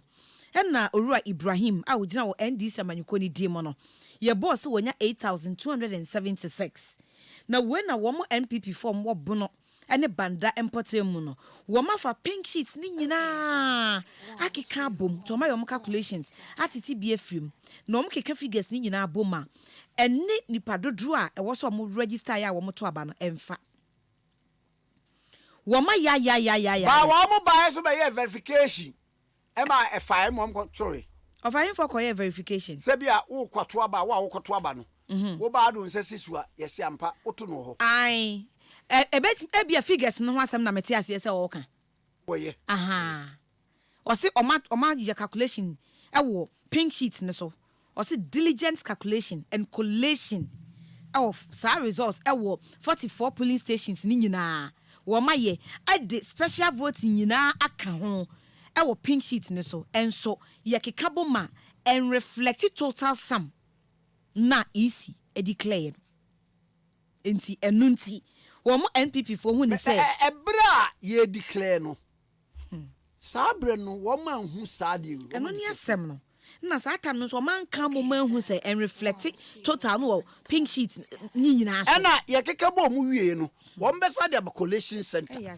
after collation center no na sa free ho aba akra edi ehin wo mu hu ye enti wo so wo mo ye wo mo ope wo mo fa pink sheet na wo man kasa NPP for e calculate wie no e na wo mu be hu say wo mo the proper one eba to wo mo proper one mu no wo mo candidate no enya ema 8,246 of the total valid votes a wo mo toye and NDC candidate no enya 8,219 omo ye omo calculation no enti omo ye omo calculation na esen omo ye omo calculation no NPP nipa no a wo gina e wo banda abatom pesua eso Orua Joe Dankwa no pe abronya mo calculation omo ye ndie na chese onya 8,246 enti nye 8,195 said electoral commission for ndi kan declare no na mebo Okay, se onya 246 8,246 ena wedunya 8,276 ena wensunya 8,219 pe abronya 8,219 sa na omo abronya mo calculation no eka enti so mbe beating be 27 sa yes a margin of 27 votes enti omo twe den omo challenge MPP for challenge banda parliamentary election results so omo nyintum so omo twe but for yana ade ba ko so omo agent nso wasan obi asan si yana ho asem kana asaba collation center but omo wo kwan so omo betim dia kokko omo wo kwan ai so omo challenge omo wo kwan pa nti wose NPP challenge banda parliamentary election results no enti e bia said all can so omo pink sheet ni ade na eja adanse wo mu dia why not omo betim dia kokko nti no na chronicle edi about ma me fa we from me pamochao anopai bronya ebe se wo yare a one oduane a wato agu nkofo ne bi dia ma wo 2 wangaza unya kwa no wate ese abonten 3 wadofo ba nche kra enkoyi tumirika bra end point homeopathic clinic me can be end point homeopathic clinic Dr. Du wate ne da no na asem ni nyina ne se yare bia wo mu wako yare no enko yare bia wo mu waye niema wudo bebere ensiaga yare bia wo mu kire se nye eduru be na anom ye hospital be na ankoye fabra endpoint homeopathic clinic Dr. Du Boatin wo hose obema wa yare se tu ase home e de afri wo ama wo so wako na mpa chotie Dr. Du Boatin yare bi ti se stroke yare bi ti se diabetes yare bi ti se epilepsy se tware yare yare bi ti se eniyare yare bi ti se ulcer yare bi ti se ovarian cyst yare bi ti se fibroid atom medium yare bi ti se me was spine problem e chirbre mu if you treat so bepem na se yare bi a wako hospital sa hodo wako enkro no end point homeopathic clinic say to me kabra no ntu yare na se hom emfa ema me pa chotie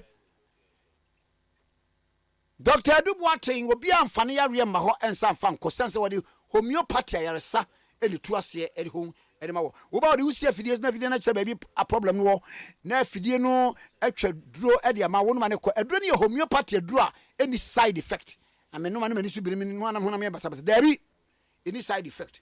Papa Chow, Dr. Dubois was Pinterest Road, share signboard Accra, Temacom 22 for Rajan Shako straight to a Pony Gardens for the son to the clinic. Kumazi branch, Nkrumah Boyna, Angel Education School, a chip. Takwadi branch, or Naji, Anaji Police Station. Pepa to a number ne from say ya Dr. Dubois on one kuta phone ne friend number is here 0244 86 70 68 0244 86 70 68 0244 86 70 68 Dr. Dubois wabamu 30 minutes will be amfa emfreno Dr. Hassan Ayariga a leader, founder at the Emma APC Amanyukono. Your Excellency Dr. Hassan Ayariga, good morning. Good morning to you, and good morning to your listeners. How has life been treating you, sir? Life is good. We've been quiet on our own way, and everything is okay. We are happy. We are having a peaceful atmosphere, and that is all about life. Wow. And we seek your indulgence this morning to come to you to know about what happened in the elections, your thoughts on the just ended elections, sir. I will reserve my thoughts on the just ended elections because everybody has various views on the just ended elections, and all depends on the experiences and where you went and what you saw and the different things that we saw. Now elections are over. If we want to say that yes, we had a free, fair election or a credible election, somebody will say yes, it's credible. Somebody will say no, it's not credible.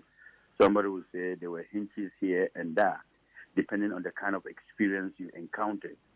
So we cannot generalize it, but all that I can say, it went smoothly, at least. Number two, it was a new voter register, and nobody complained about the voter register. That is where I am happy about that. Even with a new voter register, people were not complaining about the voter register. People were not complaining about the voting processes. People were not complaining about the fairness, but people are complaining about the collation of the results. Are you with me? Yeah, I'm with you, sir. If people are complaining about the coalitions of results was not transparent and credible, that I cannot say much to, because depending on where you were and how the results were collated and the figures you have. But I mean, using a new voter register to get that far, I think I would say that it's okay. The NDC, the largest opposition party in Ghana, is not assenting to the results of the just ended elections. And then the 6 presidential candidates, of which you were one of them, called on the NDC that they should use judicial means to address these electoral grievances. What were you trying to pontificate then? We are not calling on NDC. We are calling on Ghanaians. Okay. It's not NDC. NDC is not the only party that went into the elections. Yeah. And NDC is not the only party that have probably 1 or 2 challenges. Everybody encountered his own or their own challenges. Are you with me? Yeah. We are saying that once the results has been announced and the president-elect has been pronounced, the only thing now left for us is we should try as much as we all can to promote peace and unity among us. Because no matter the situation, no matter what happens in an election, there will always be only one winner. But sir, not in a situation when you know that we've been cheated in the elections.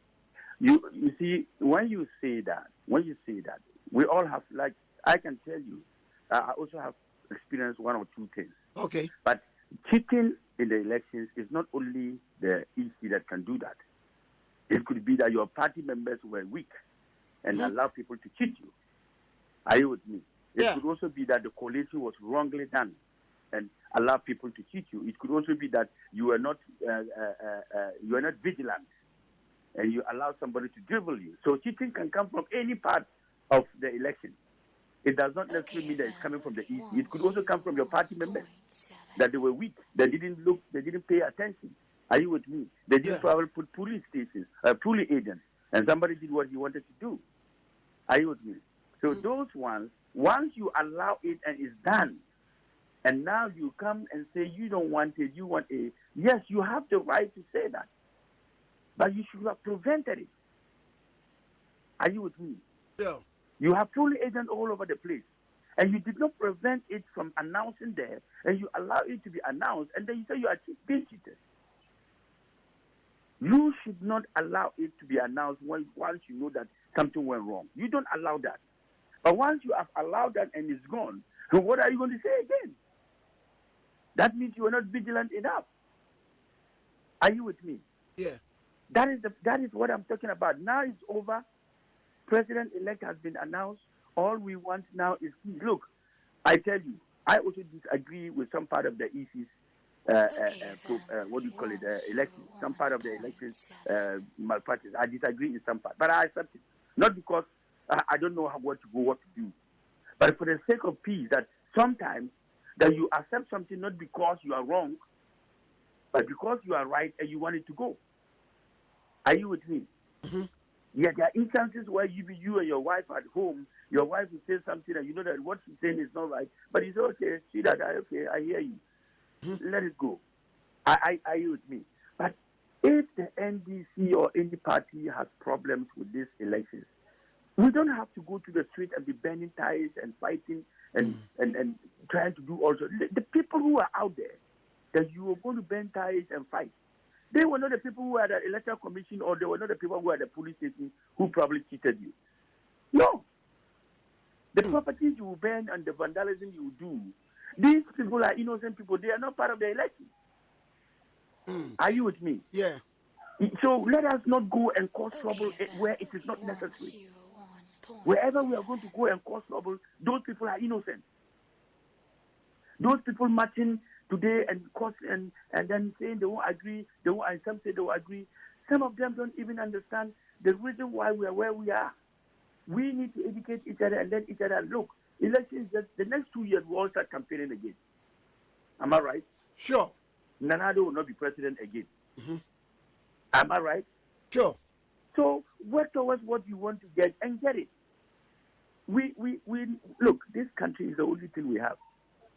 That's it. In 2012, I organized the same kind of team that when President Mahama was president and Nana Akufo-Addo was candidate, Nana Akufo-Addo, and went to court, I organized presidential candidates. We went to Nana Addo's house and we told him, accept the verdict, no matter the outcome. And you heard what Nana Addo said. He said that I disagree with the verdict of the Supreme Court, but I accept it. Yeah.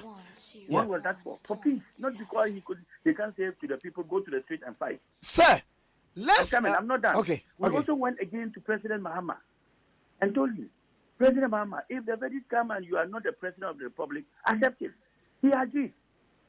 He said, no problem. In the interest of the country, if he is not president-elect and then the EC, the Supreme Court says he's not the one, he's willing to step down. Are you with me? That is the role some of us play.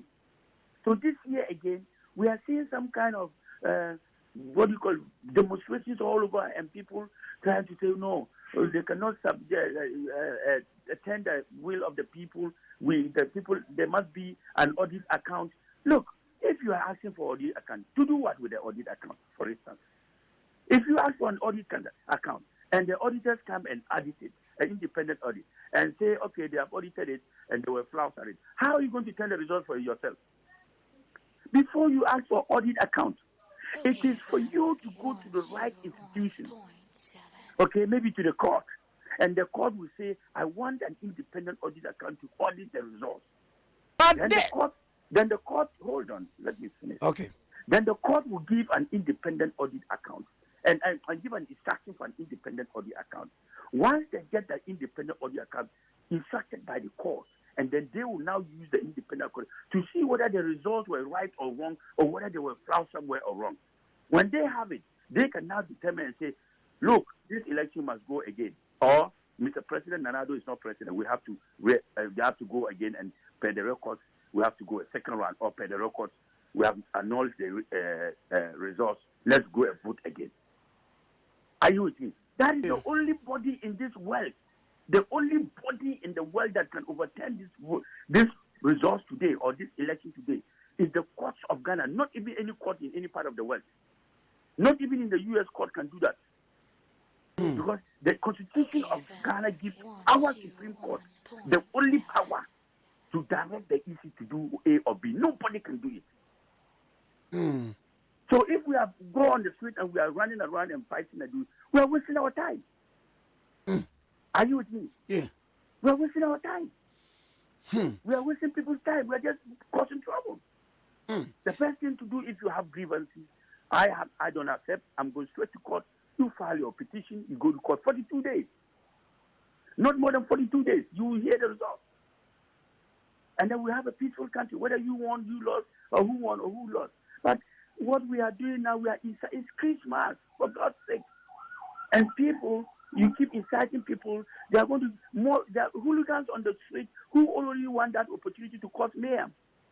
But sir, former President Mahama, in one of his engagements with the party faithfuls, called on them to rise up to the occasion by one, rejecting the electoral results, presidential results, and two, that certain electoral rules were flouted, leading to the loss of the NDC, and that they must arise so that their will not be subverted by the government in power and the EC. What's your take on these statements, sir? That even have some democratic processes. It is not supposed to be an abnormal process to use that language. You are supposed to use the democratic language, democratic rules of engagement to be able to address those situations. The former president knows it very well. Are you with me? So I speak to what is right, not what opinions of people are. You need to prove ABC. Look, I had a candidate who, what do you call it? My driver went and voted in a particular police station. He told me that, Daddy, I said, yes. I was monitoring to see the number of votes they count. When they counted, he said, Daddy, you got 0 there. And I was shocked. My own driver went and voted for me in a particular police at Domi. But when they counted there, I got 0. You think we all don't have challenges? We do. You think we all don't know that what happened? We all know. But what can you do? At this time, what can we do? Somebody will say, you didn't even get 1%. Why are you fighting over 1 vote? Am I right? But it is not about fighting about 1 vote. It's about doing the right thing. Because if we continue to do the right thing, the 1 vote and 2 votes will come to winning an election. So if we have problems, let's address it in the way that everybody will see it and will be right. But if we go to the street, it's not going to address the problem. No matter how many demonstrations you make, will not change anything. The only time you can change things is when you use the legal means and the right way. And don't forget, I Hassan Ayariga, I will not put my child on the street to go and demonstrate. John Mahama will not do that. Nana Akufo-Addo will not put his children on the street to go and demonstrate. But people's children are on the street demonstrating. For what? Maybe let's use the right means. You see, nobody is against demonstration. Don't misquote me. Or okay. No. Yeah. All I'm saying is that we all are not against demonstration. But you see, you only ask for the right thing when you are denied, then you go demonstrating. Are you with me? Demonstration is always the last resort, not the first, in any democratical process. Are you with me? Mm-hmm.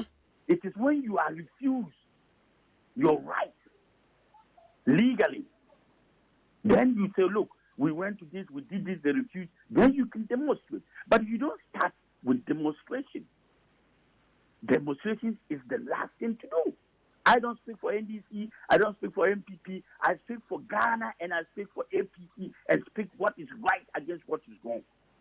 I will not sit to allow anybody to do the wrong thing because I like him or I dislike him, or allow anybody to do. I think that we are growing, we are maturing in this game.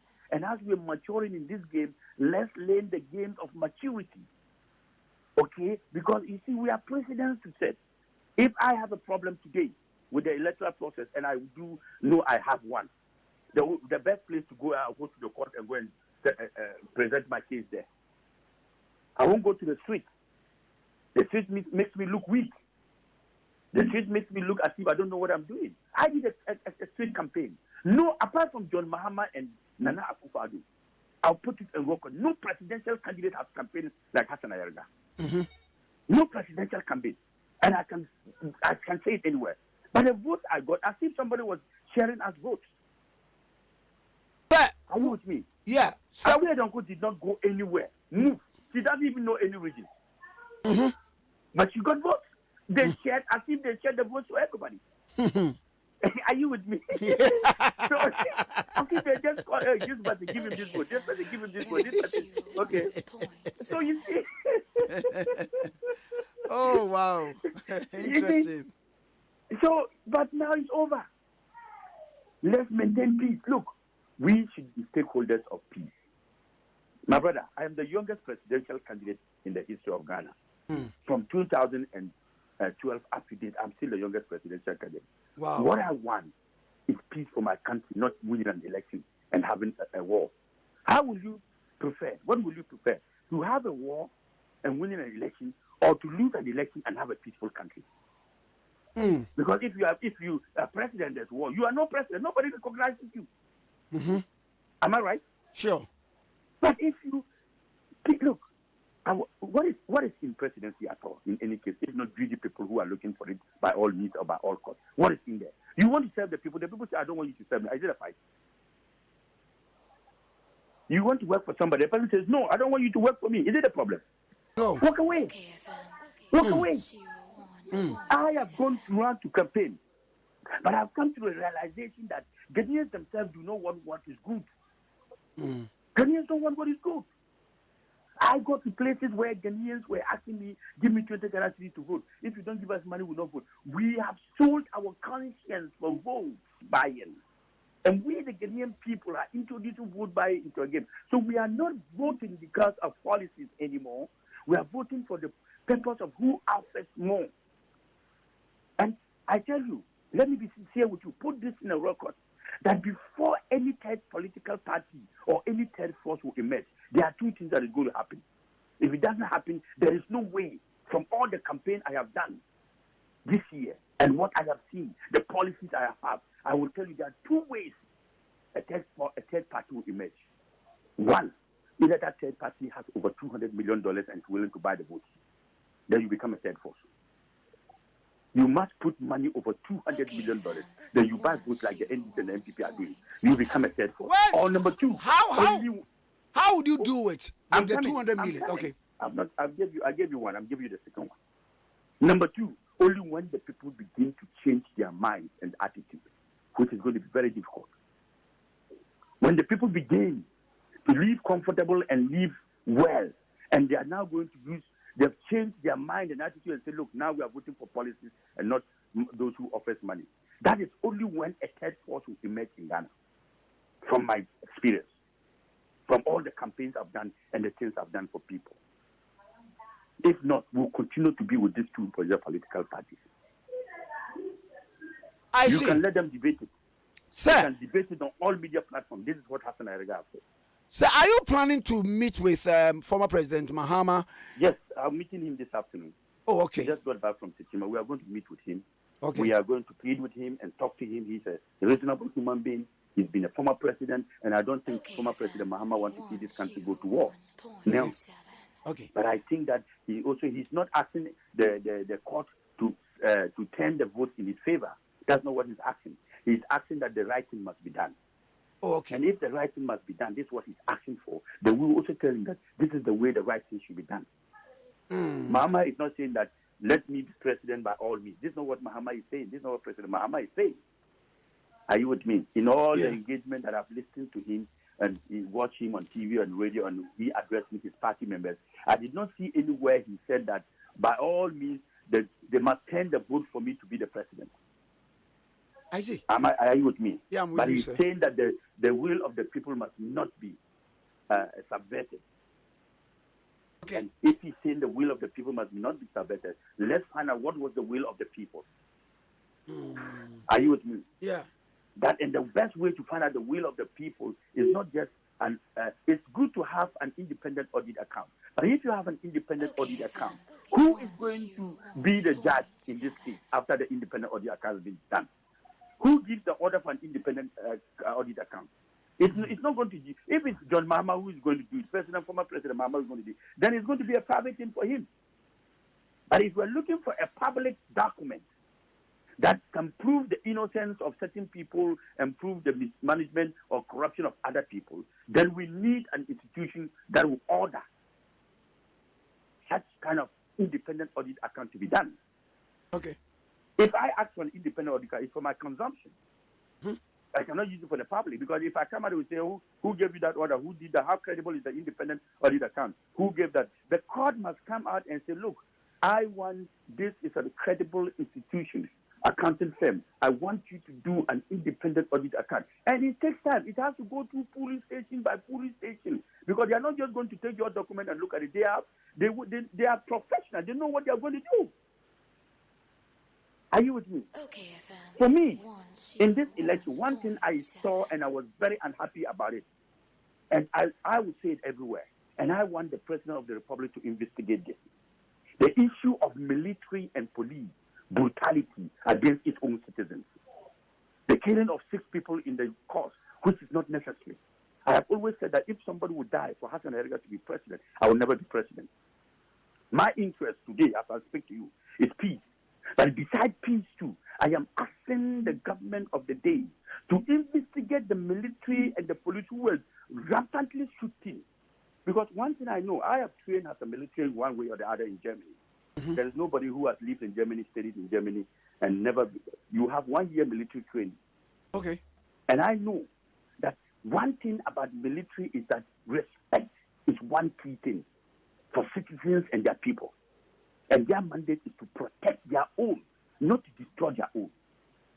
So when I saw military removing weapons and facing the people and shooting, I asked myself whether these were real military men or not. Because a real military man trained will not take his weapon and shoot innocent people who were not attacking them. Are you with me? The people went there to vote. The people were not attacking anybody with weapons or guns. So when the police and the military were shooting and said, Omumba, I don't want to accept this. This has pushed everything to make sure justice is prevailed here. But I tell you, the people run and say, no peace, no justice, no peace. No. It's the other way around. It should be no peace, no justice. Because it is only when there is peace you get justice. Am I right? But if we keep shouting, no justice, no peace, no justice, no peace, you can never have a violent country where you get justice. You must have a peaceful country to get justice. Okay. Okay, Are you with me? Yeah. So let's promote peace in order to get justice. So I am calling on all Ghanaians, including the NDC, all political parties, including you, the media. This time around, let's all work towards peace and console each other.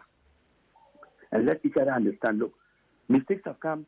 No institution that will not make certain mistakes. But when they make mistakes, some people have to pay the price for it. Some people are paying the price of some people's mistakes. Okay. Let's let it go. Okay. If we want to go to court, let's go to court. If we don't want to go to court, let's go down and cool down our people and let them understand, look, yes, we disagree with the results, but we accept it. Are you with me? We disagree with the results. Okay. We disagree with the verdict, but yet we accept it. It's just one word. Okay. It will move mountains. It will make Ghana a lovely place. Look, we are all one. You, me, NDC people. The only difference is that when you move from one party to another, then you become NDC. When you move from NDC to APC, you become APC. Tomorrow you are part. But at the end of the day, we are Ghanaian people. One blood, one nation. Why do we want to see war in our country? It don't help us. Okay? It will not. I plead with Ghanaians. I beg them. Everybody, anywhere. Look, if there's war today, how many people can we take around? You cannot even run 100 meters. You sitting there in your radio station, can you run 100 meters? No. If you run 100 meters, you pant like a dog. Sorry, I'm not calling you a dog. But you pant like a dog. Mm-hmm. How many people can run? Look at all women in the camp sitting there eating food is a problem. We have the disabled. We have children. What for? What power is that? What is this? Huh? Where are we going? Some people have even 5 cars in their houses. If they are going to run, you run and leave one. You only take one car and run. They'll come and bend the rest of the car. Where are we going? For what? Are we not promoting democracy? Does democracy tell that we should go the issue of violence, even when we are not happy? No. My brother, look, I don't talk for NDC, I don't talk for MP. Okay. I talk for Ghana, and I'm begging Ghanaians. Hassan Ayerga is begging you, please, let peace prevail. There are many elections that will come. Many will come. Let's work towards the next election. Thank you. And pray to God. I'm calling the Muslim leaders, the Christian leaders. Don't stay in your rooms and be mute. Come out and advocate for peace. Don't sit in your rooms and say, Bamu yada, Bamu yada, Bamu yada. Young Kuri, Bamu yada will not take us anywhere. Young Kuri, let's stop it. It won't help us. If they have stolen the verdict, let it be. Let them take it. It's okay. Thieves also come and steal us. So what do we do but thieves stealing? If you can't fight the thief, you carry the things and help him. If a thief comes to your house and you can't beat him, what do? You carry the load, whatever he takes. If the TV, tell him, where do I drop it for you? Put it on your head and go and drop it for him. So help him. Am I right? Yeah. So if we think that somebody has stolen the verdict, let him go. 4 years is very close. The Ghanaian people will see. Okay. It is that one. That is that patience that will make the Ghanaian people love you more. When you accept, when they know that you have been, your vote has been stolen, and you are patient about it, it gives you more votes. It makes people love you more. Okay. So, my brother, today, thank you. You have given us a big platform. Yeah. We have spoken, and I'm very happy that you and I have had this. We are also much appreciative of what you've spoken with us, sir. Thank you very much. Thank you. Okay, bye-bye. Okay, bye-bye. Dr. Hassan Ayariga ne ne twetwe nkomo no asombiebofo pa na ansana maami di ni beba no oba de beba no Royal Dutch Pharmaceuticals say da bia wo sori anopa wo betwetwere wo se wo sori anumira wo betwetwere wo se na ya na de ohia ne se 1 wanum mo enka sent ni wanum de toso mienu wo se no bonsa niema bia badije ye ho kakanom ne ade kane no de na boy se ho ban in the olden days no eye bidie na na de twetwere se ne chako no ena ekoye sese yakofa tete eye namafo anema na abrofo no hu se chako no se wo mo na mabefo kwan so de ye toothpaste ebeboa me no mienu esan se chako bidie no ewo antibacterial properties bia eyi usinyina ma emu wanum da ho enti wana Royal Dutch Pharmaceuticals so akofa cleansing charcoal toothpaste adiaba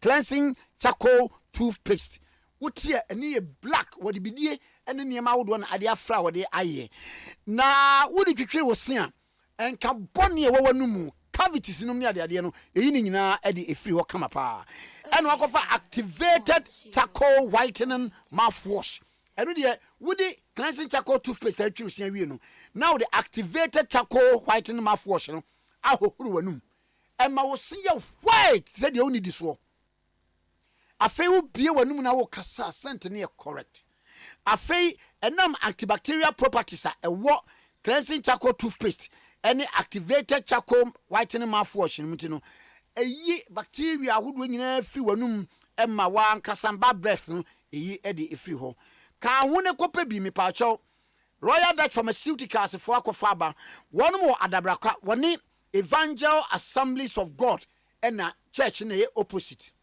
bomodi ko open dudu atu a obekọ obeso fresh say and 170 say obekọ one number ni 0576 65 22 00 0576 65 2200 and 0276 65 2200 0276 65 2200 Jomoland line 0302 24 89 70 30 mpacho the number be 0302 24 89 30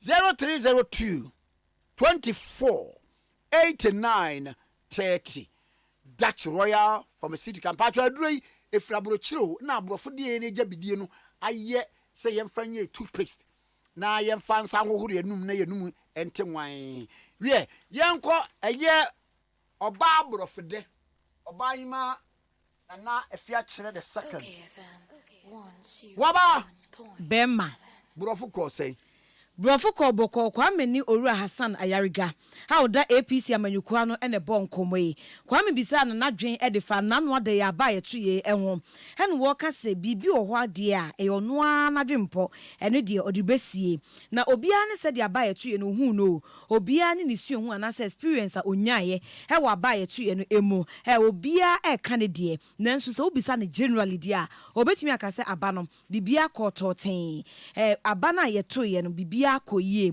obia nkompleni amfa register fofra electoral commission eye no eho obia so ankase bia ba yetoye no pepepe ye ankoso na emum de ohun se omanfo complaini na so omomenasepɔ wo ho eye aba no ne mu oboa no ene ne kenkan no eno ena omanfo ewo menasepo ewo ho na se wo ye no to nchen dia on de obetima ka se aba no ohun se bibia ekoyie ena kwa meka se NDC fo ani nye abato no declaration electoral commission di babonten eho enti omanfo bebre na nso efrase ye ka se wo monko court na wonso waka bia na ena wo ka se wono kra de nye NDC fo ena woni wo mo ekasa wo na enye NDC nko ane amanyoku a ewo mayi emo one Ghana fo ena ekasa na de wo kan se Ghana fo nye de ebetumi ase betumi ahwe ama asumdwe aye adwuma na wo ka momanfo nyina ate asese eto abawie a enipa ba kope ena ebedi nkunim ena obi nso ebedi entwo ena kwa me bem bebisa nse ensisi mani twa se me di nkunim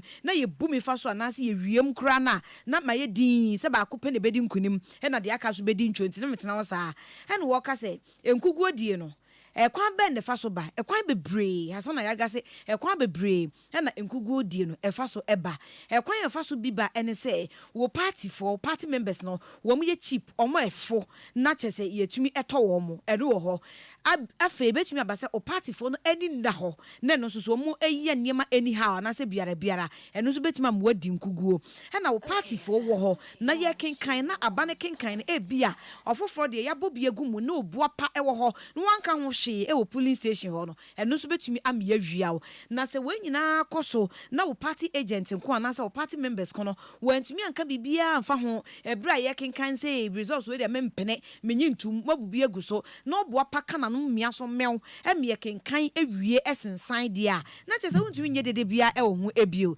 enti wo mo ka se ebio ha figures e de bia ka ho ne ade no one wo mo enya adwene kra na ya one wo mo nya adwene nye se bia de wo mo eka no ene one wo nya adwen o de one wo nya adwen se wo mo nyintum na asomdwe mapa enya adwuma e wo mai emo ene wo se NDC fo betu omofo eni kwan se wo mo ehwe se takra wo jema na se ntokwa ebeyi ne tie eni kwan se wo mo tam mrahwe mo nsem e ko hyehyehye ties e wo mai emo enye kra ene wo mo nka hu se so wo mo ye nso ne kofa oja mom bimba e wo manfo bi wo ho a wo mo nim de e koso no hye wo mo ye innocent wo mo kwa kofa e de abeka wo mo nti wo mo nye ahweyie pa na after all edie achemfie 944 ebesan ya babio ama parties ya hyase abe campaign na abato foforo aba enti omunya abotre na asomdwe enye adwuma na 2012 ono a organize nkofo ema omo course abre candidate na nadodan kwakufu ado enchen ene ne kotwetwe nkomo se wosre na dade ababia no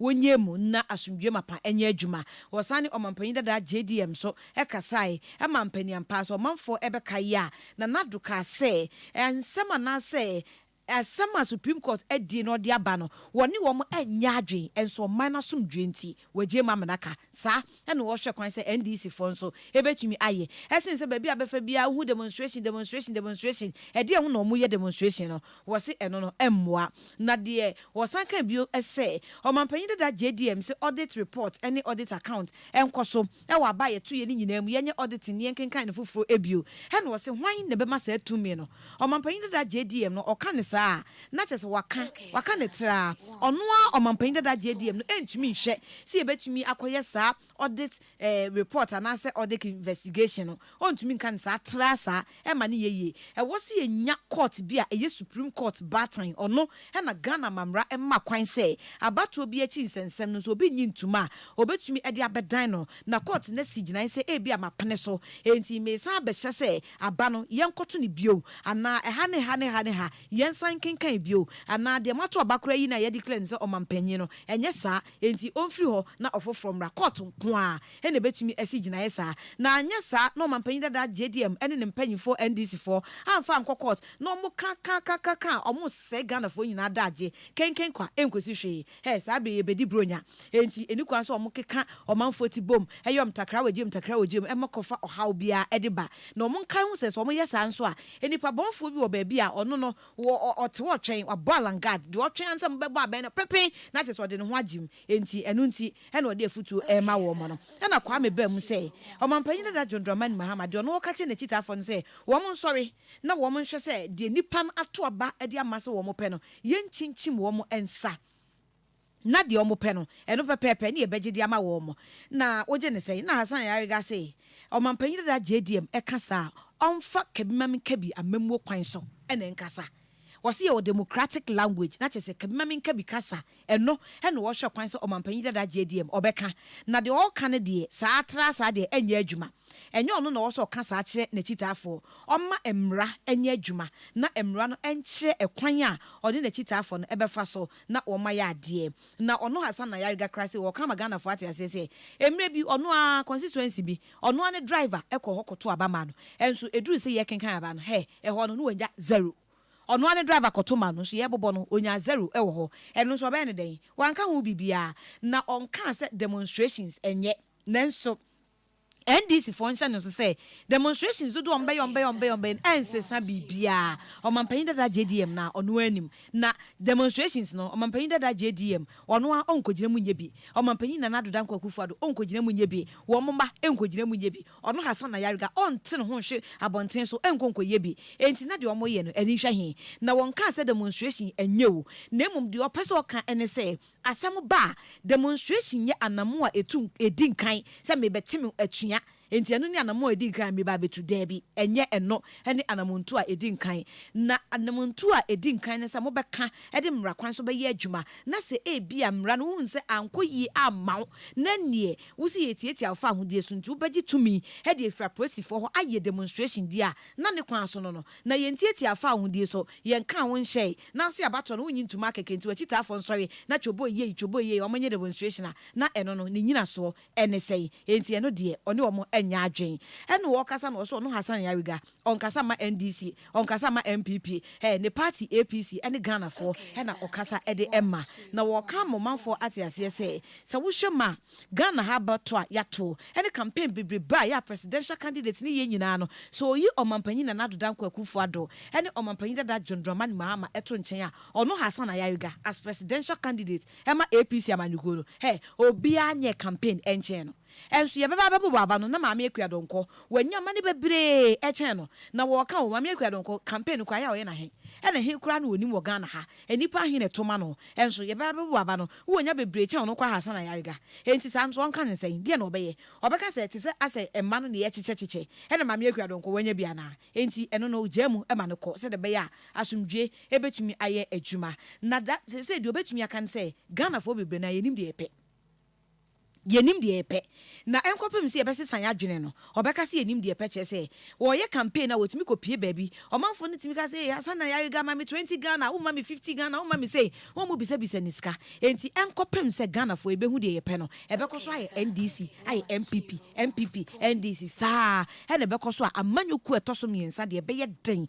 so obetumi aba e wo mai emo na sa amanyoku etoso miensa betumi aba eji se onye sika bebru $200 million a obetum dia ye ne campaign achi chebi etwetwe bi ama omanfo ama omanfo agina atum no hu sampa we wa mai sika dia men ene na chese obetumi abase amanyoku a otoso miensa de etoso bio so gise Ghana fo ankasa sigina ese yesesa yensu ene yemban ene yadwene na ese de enye sika ene ye behwe ho ato aba na emum policies nhihye a oniku ede ba ebeboa yen ame ye di ye se Ghana fo eye ensakrai wo yadwen ye nipadua ene na muntuom saase ye pe policies ne nye sika de a ene na NDC MPP no ni nyina to betwa ama manyuko otoso miensa atumi aba Kwame bembe bisa anse anya bia wa na dwen so ne omampanyi dada John Dramani Mahama ebekwa kohyiam no ma twetwe nkoma no se wasam wa na asibroni wontade enne ya wie ya meni mempanyifo ekohia omampanyi dada John Dramani Mahama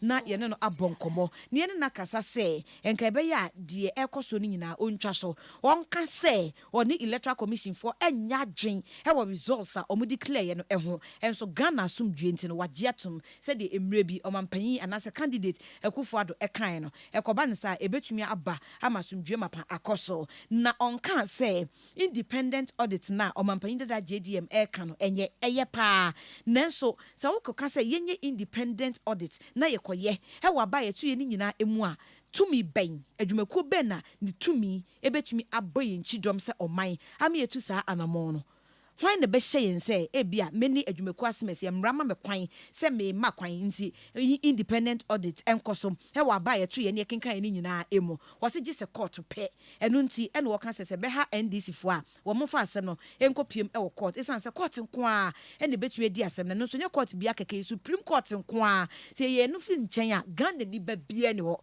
obia ni ho ha obetumi ahye se aba no ye nsan kenkan anase enkoto bio anase bibia court na ye Supreme Court no ene be dia sem no we aka say we be a credible accounting firm ente say enti onkonko ye adwuma sei e wo mani edimo anya sa de a ye biregu kwa say aprosifo ene asojafo betam mrasho nsem aborobro manfo atotutuo basa no o se ensi enye kra na so what na Germany da wo be say oman bapa bia ne ye mount tie e wo asrafo ne aprosifo wo mudwumadi a wo mudie ehom na wo mo wasodie ni asade se wo bo enkwa ene ejapade ho ban wo mu ni so mmekunkum omanfo aya tete wo so mmebo mo ban na nye saa ene ehye wo so wo nye enti onu so hu sa sojafo ene aprosifo tututuo e de bo omanfo e ma ebi mu hwe wo mo enkwa wabreko a e wo so bo mo ban a na ene nwanwa pa obi sa senti wo mo ya aprosifo ankasa wo mo ye asojafo ankasa e sa na ene nwanwa e san se sa abato mu na bibi sa asi mo omanfo efam hwe wo mo enkwa e wabreko nipa na wo tutuo bo no obeto aba ejan bien kitano pie bien kitano akodie bien kitano waka say wo de ba wo so enti unso tutuo ne defend wo a na chese yade a entwa yie kra ene wo ka say omanfo bi sorry am say no justice no peace o se safo no one omo nya adwun enye omo nane no many no peace no justice asumdwe na ya edinkan ansa na asumdwe na ya adwuma na tentene ne atumi aba beto aso enti ono Hassan Ayariga wo de ade sede beto da obonwumakuo ene eku ahore wo mamu nyina say yema asumdwe enye adwuma yenka say emu bi te say NDC for enka say results are electoral commission de buy no mo ni omo enya adwen they disagree and so my Ghana asumdwe enti no wo mo agiatum ekoba ne sa NDC o MPP o ye nyina maame ba komba moja ba ko ne we mu my baako enkrabia baako shebre baako ye de beko yenim na anye sa na yesi ntokwa mra Kwame hudwane afa he ono so Hassan Ayaga okọ he ye nkokora ne ye mrewa ombe fa he ye ma no omo be fa he enti ode ade sede eto omanfo nyina enim se ye masumdwe anya adwuma ejitu ni NDC for afei muslemu mpanyimfo nkremofo mpanyimfo no wo mo so emfa futuo mapa ema wo mabuno na wo mo epichi a enye asumdwe ekoba ne sa ebetumi aboa eno ene watu no ho esi wo se obebo daruo no waye asumdwe bofotene e dia ma oman ebra yato aba awie obaba ye da se anu yam wa kire se Oko mofre true. Asida ye Nyankopon dia. Mofre uvri mofre true no. Ena oba ya santo secondary. Ya ko school pa o. Of a bending. Ya ko school pa. Na mama fa we mfam ne ko commercial break ba cho. Next cafe. Anopai se wo pese unum bibi. Udi bibi. Na ema vim for the morning na. Me pa cho eye Next cafe sweet and creamy. Next cafe sweet and creamy. Okay, you aroma of coffee. Coffee pan or the aye. Now one city pet. Onu ya na ohwato. We one city cup of hot water. Cafe. A sweet and creamy. Na one. And na boy sending nam a mild coffee. Na a sweet a creamy. Oh, try them. Can also kwando. Can ne kope bi one city pe no mu ba kuma hot with hot water pa na for service breakfast Nescafe sweet and creamy was say anopa de e sha with Nescafe sweet and creamy omodi ne kope bi okay 101.7 suni ye hu so na fe ye msamra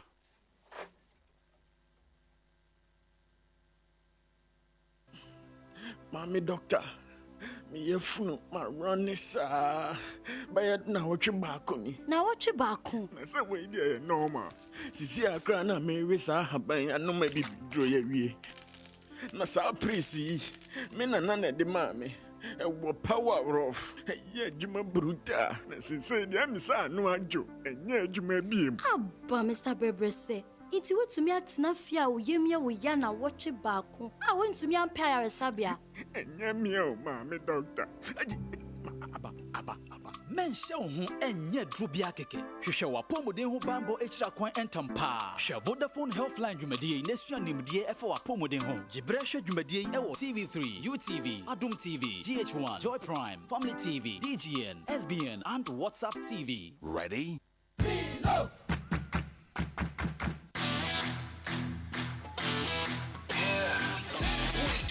Wake up, nothing can hold us. Get up, born to wear the crown. Maudada no pediani bianye di pa and the pe wo malt milk ena koko mu a ema milo mu da shima.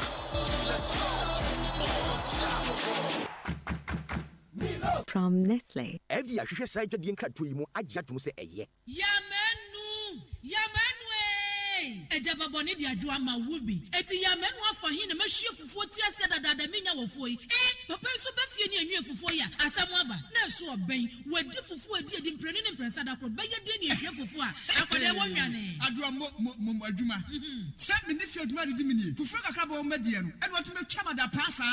Asam wo kan na matire nyira. What ate na make am mebo a. Ebo de odi komum. Na se sia de obra tu otwa. Fufuo ai wo no drum pam. Na wo ma asiu na wotimu aba. Na wo sada ade na wo temfra kwada ne nyina tu atwa. Make say ya need food sadaroma. Wo bia mani ye pa. Ya wa yam body fufuo ne mankani fufuo a. Wa ne powder. Wo de gu da kama ya yefra no. Need fufuo a. Enya no bi na masori ba ntilizi kama me di ye yo. Se bia. Ma me hwe. Oh, e bia. Need fufuo eye kama say. Body fufuo ne mankan fufuo papa bi na wo ka say twan. Eposim na ede na me se wo kan so ento. Simanu mpɛ no wa wie. Wo hie wo kwa papa bi aguso. Be chese de ama mani kura agisa need fufuo ho ama me ko tobi kura ba ne se. Se de Ghana fo sipom fufuo no. Eno an wo ye nu. Enti se wo hwa fufuo won pam wo dom ne we nu a. Wo ho susuna bia wom. Wo nso de body ne mankan fufuo papa bi. Ejanie eni afi na fufuo na afi na wo bedi pa ne se de wo bedi ne se ne wo fa mogyaduro. Ano pawia ne anadwo a wo koda. Need fufuo supermarket bia mu. Need fufuo e wo fi a eni gye nko a. FDA ahwehwɛ sɛ adwadie nkratoe mu agye atom sɛ ɛyɛ.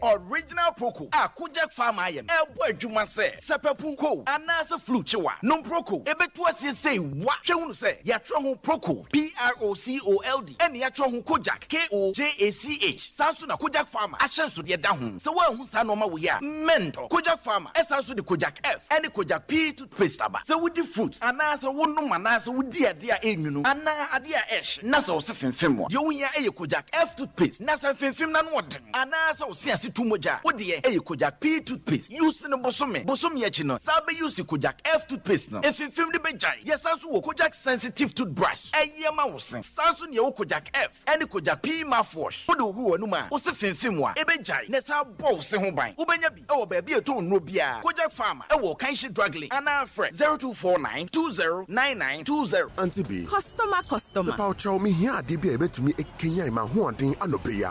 Adia ed na esanso ya moton. Wo Nescafe wawolo.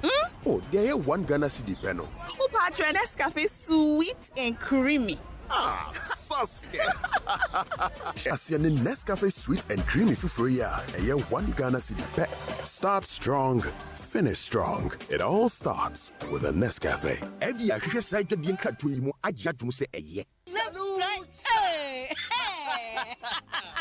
When we send your police in your draw, Imbusaba Mesa Amama Huaden. Refuse to grow. Any who offense back. And what day immune system or Yankopon, and your ready pediatric somewhere who by no. And Nasa wonum Imbusaba Mesa, a peja immune system nabribia.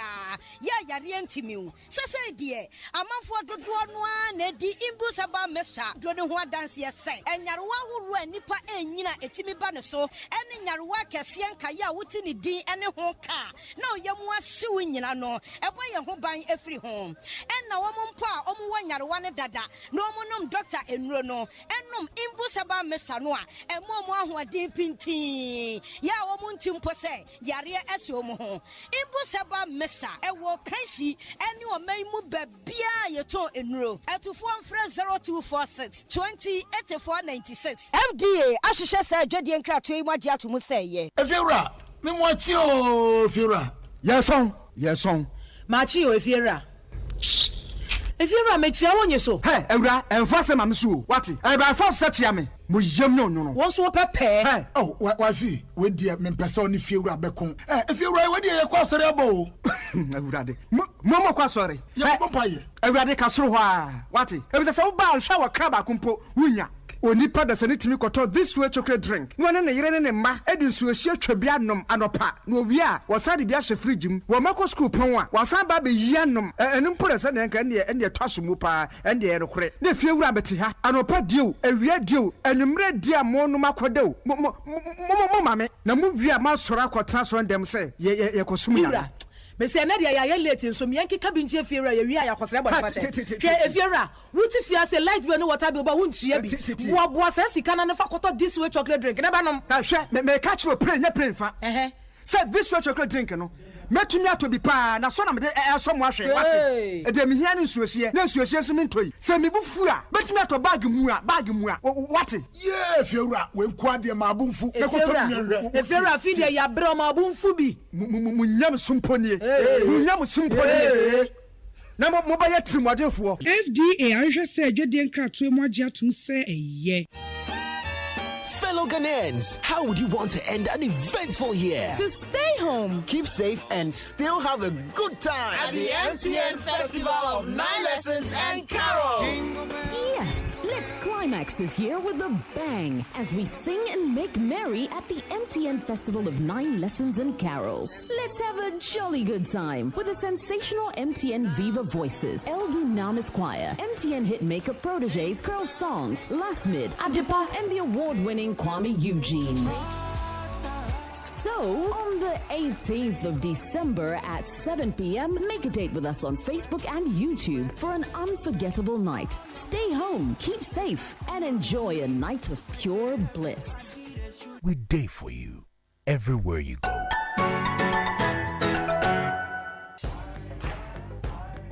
Ghana, we share your crime say a bra will be a hunu plastic bottles no. Poko fidie ohunu efio. Na se wotim potemu a efi adane dadwinintino. Poko fi ade to ne ho so eye yama or the plastic esi dan. Enei Poko fi ebwa recycling yie pa e wo manyimu. Na wasanso apejuma magana fo bebre. Ghana for ye freeway Africana City. Wo apsa Africana City ni nkransha etania ye yo ene yenyina so nyinaachi. Na yetu ye ho asi won so se ye beboa mamanfo hunu kwan pa ye faso ye neoma. Ye to Africana City. Go absa.com.gh na hunu mu yi.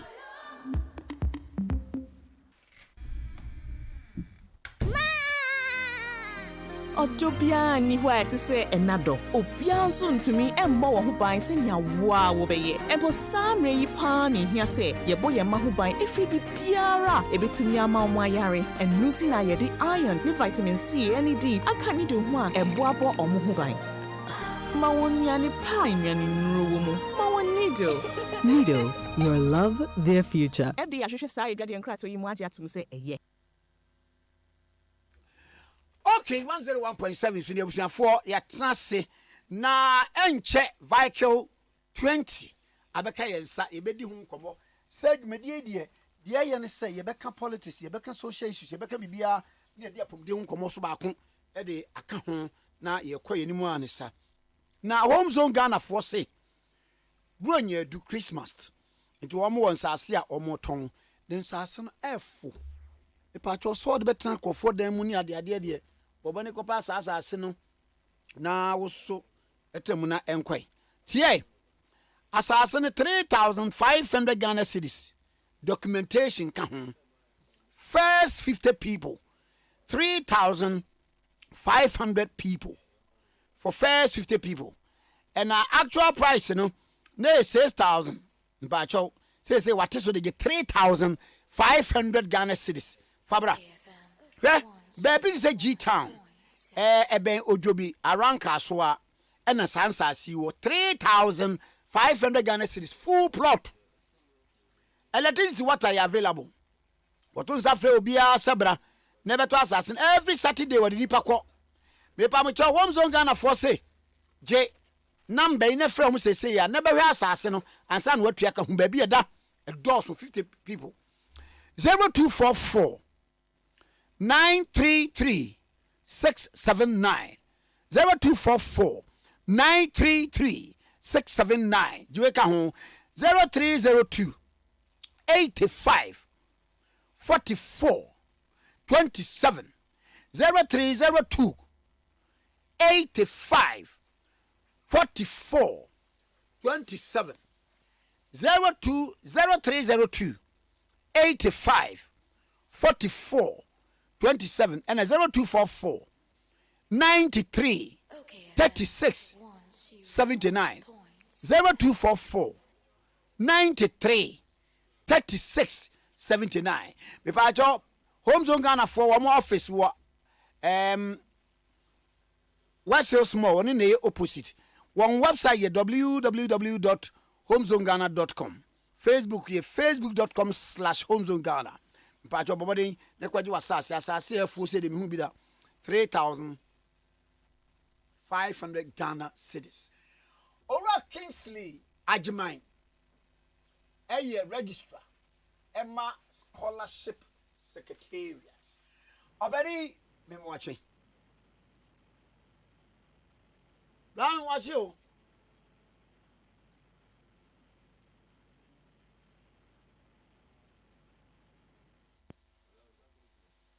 Okay, 101.7 so ni yentim komokitu emfemfiri wo. Na ansana ye wa Kingsley beba no. Okay, FM. Makanto se. We ya MPP awini eyi abato a appointment e bebe yi. Nkrofo de nkrata e beje wo mani hu akoye eyi duduo. E kopa appointment. Na enche bedo som. Ye di appointment na wo de ye de be. Na ye nkwa ye Kingsley Ajima ho registrar Emma Scholarship Secretariat. Eje Kingsley me wache. You am just swami. Na boko de. Kumasi bonu de nyame. De na yura. We de mfa nkomo ihu. Wadawma ye da sepa ye gina mampani na mro mu adawase. Esan se ye onipa ne bebre wo ho a mampani di adwuma ma wo mo bepem ne no. Ye nim de wo mkoye ho. Banya biara. Ye nim ebra ubebu akonta enna mampani nsa so se scholarship nko amama 29,000. Okay. Can scholarship kwa uhunu. De ni ma ne koko scholarship.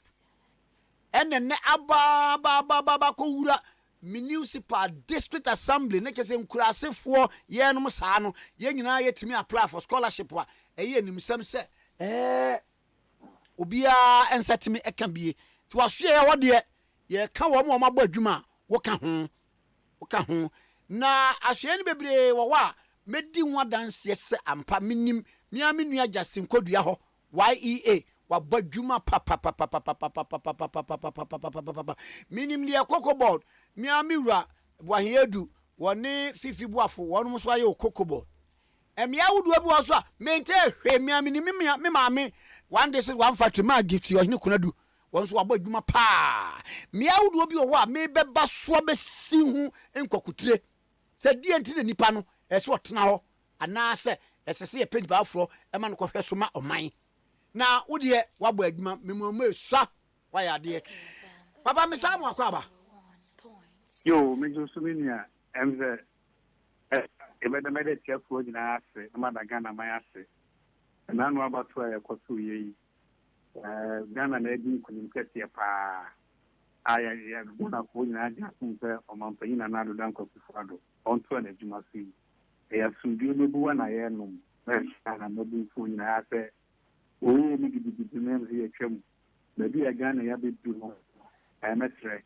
manjoni bi ni wa ne ba ne yire the busianfo ana mo do wo mo be kam zo mo sam ko yibi ana mo ko yibi medimedi se Ghana ha yo mra ha ya di adwuma e mabu a ko jan lo rekwan so ko yibi peni phone to mo wa tia mo ni da di e so mo ye de o mo ko di o mo nkomo Ghana mabu enu hia ma Ghana mai eti obabu bia no ya yetu tini kuwa ni za bodi pedi ko kwan bi so odu ni mi fe kwa na ya bi tan ya no odina won chense ni pa ya mi manu oden no mo tempembe bre no mpanyifo a aya na omusi kutu pase yen ko ye de ense na mfata no be hwe mo no madofo no no mo nye de no mo nka Ghana mabu yedin kunim bi na aba mayen aba ye ko tu ya ti pe fe se ye bekanko e pempuntu e se Ghana trade bi e bi 92 Ghana trade bi o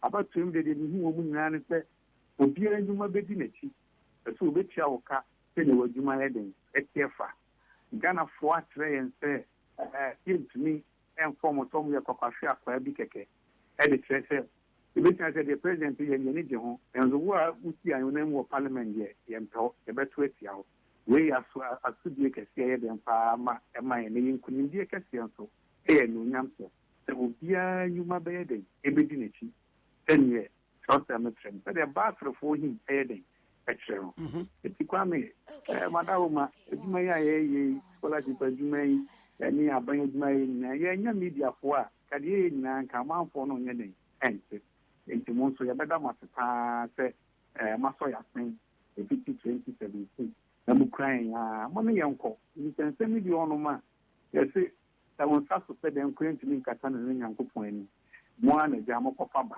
na yenso ye be ye Ghana for boy ye fa we fidi so a Ghana for boy se ye mo de bebre bia ye mo ka kire bia no ebitu ho na mo aye mo pensentente mo so le be ebitu ya som Ghana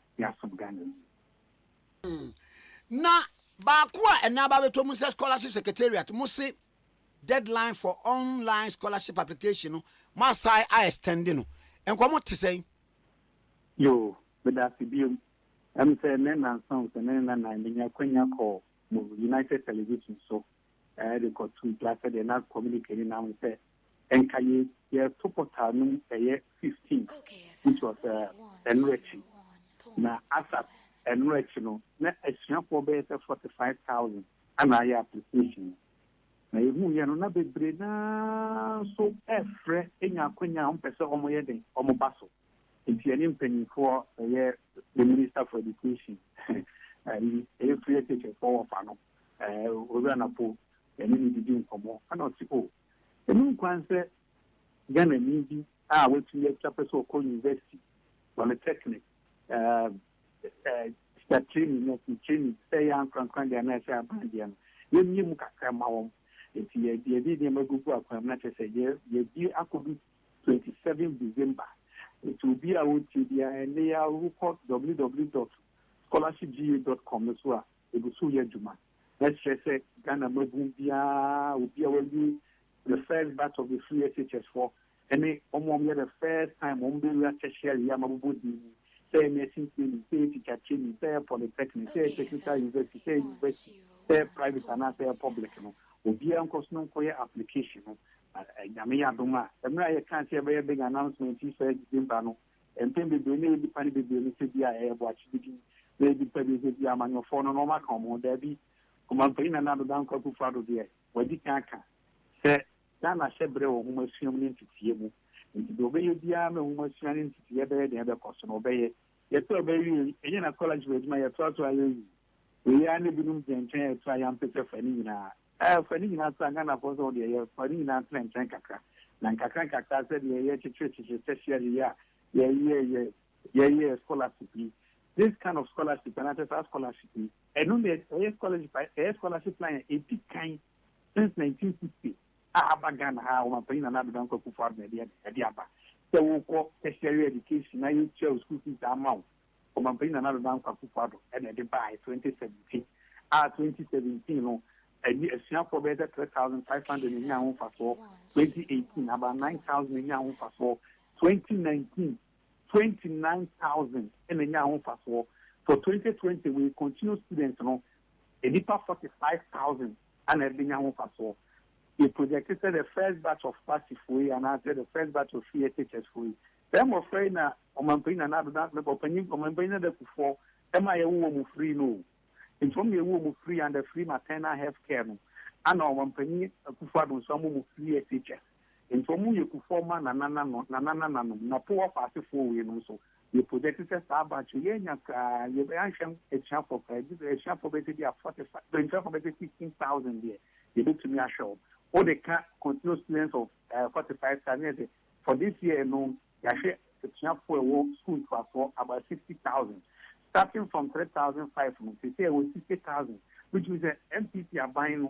2021, so we're going in 2022, we're going in social progression now. A progression here, a progression here, a progression here. A better said that Kwame Bino, the Ghana fund and to my previous fra under an MPP government. A bit near the Tikese pie day. I'm a tertiary student. Papa Madasa obey. Yo, middle family. Pia. Okay, 101.7 CD. Ora Kingsley Ajimai. A registrar, my scholarship secretariat. More person, more sources scholarship. No, my extending. Every move. Joy Herber for other comments. Wamuna Yangopona, almost saw the Viking 20. Aba na Yura or Wahine Ewaha and the Yura Peter Donyo and so away a phyto chemist. Now, measure same free a Yura or Wahine so. Viking 20. Say a bremu obi 8 year. A juma a year any day. Yo, Meda say Viking 20, Sanya and me. Ufa Ghana, that be a nipa do one eka one semono. Ya na omunya ya. Sani omuhunu no, and na compensate ya can fi say. Ye wo nipa bebre a, wo frɛ ya wo say me hyase no Viking 20 no. Yade a na ha me asama me. Nti saa yade na du. No me o me office wa na DJ Toxic e bae. Yes. On se mo ma me mienu. Ane.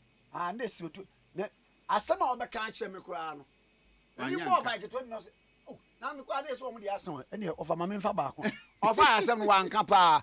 Eje no za from say, "Oh, here me hu Viking na me yire fipura o." Saa na akoye. Viking no de me no kasa ba bia obi use nipa na ni amoso.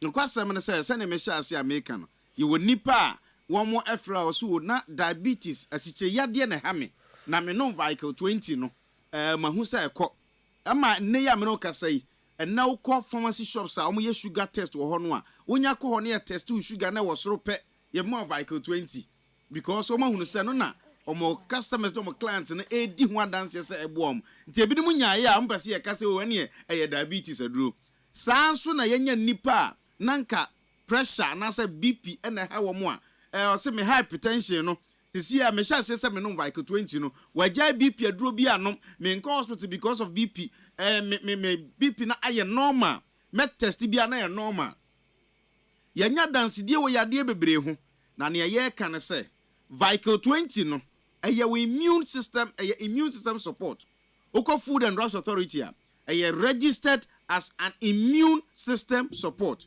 Na de ma enipa enom prostate force omoyade na asama omo memma pa nke wodwunso mu hawo ese omanya yaresa na obi o se menstrual pain ese minti ya obiom ni ade ni nyina ne se onipa yi ne ese uhunu ne se we immune system no oye wo natural doctor we immune system no natural no ye wo yaresafo eti yade biara ete wo soso onipa na se na ya amenu na scientist ne kana enya nutritional yade obinju se okasa obekirikiri mu na eya aboa bi se bia ya virus ya bacteria ya germs bi na akọ onipaduam na akọfa sa yade ndi abroad ye so immune system ni nya ahoden a obenya yaresa wo ho enu ti na Vital 20 no esase wo nipa biara pehwe binom because wonya binom a sane wo yade ne tie biara obenya nsusu aso a kire se wo nso ahoden ba eti ye kasa enei because of adansidi a abanti empokoka HIV AIDS for adansidi a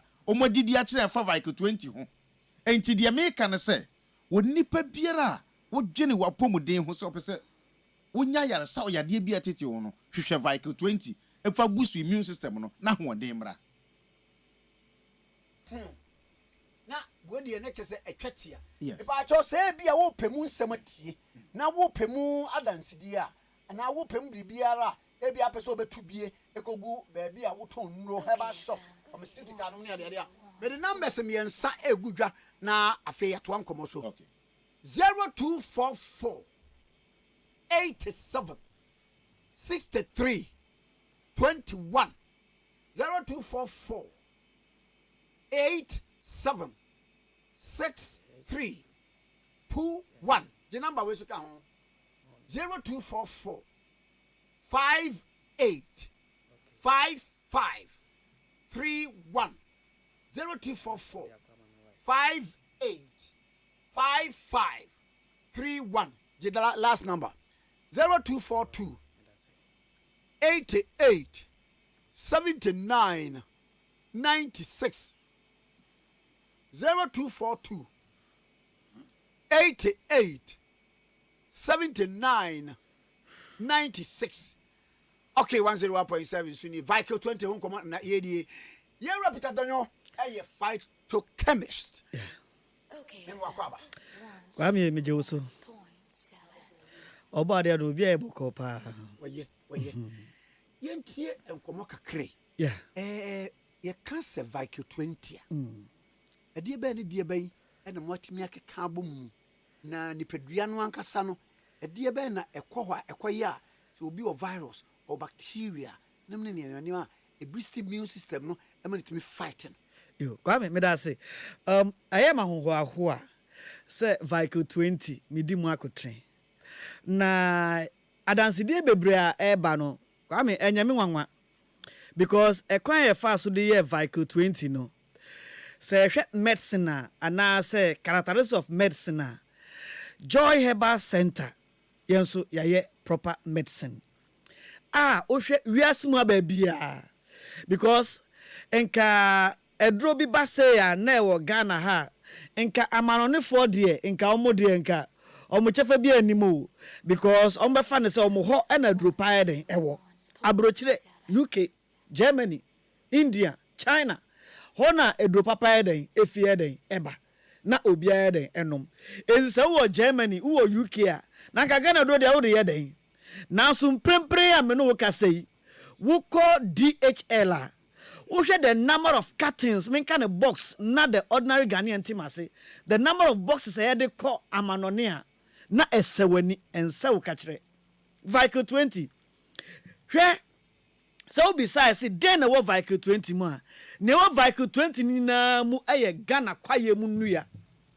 Vital 20 Ghana kwaye mu nua ena ye use science de bia me ka say aya herbal medicine no say the elite in society omo numa na omadwuma em brekese kakra obi num herbal medicine na odwin say the safety the efficacy eye pepepe ana enti ye hu say Joy Herbal Center Ghana fo enigidie ewo ebibiduro mu enti ye behwe na ye bibiduro a obi abagia den atum enunti bibia ye impo selection of the plant, the individual plants in the forest no.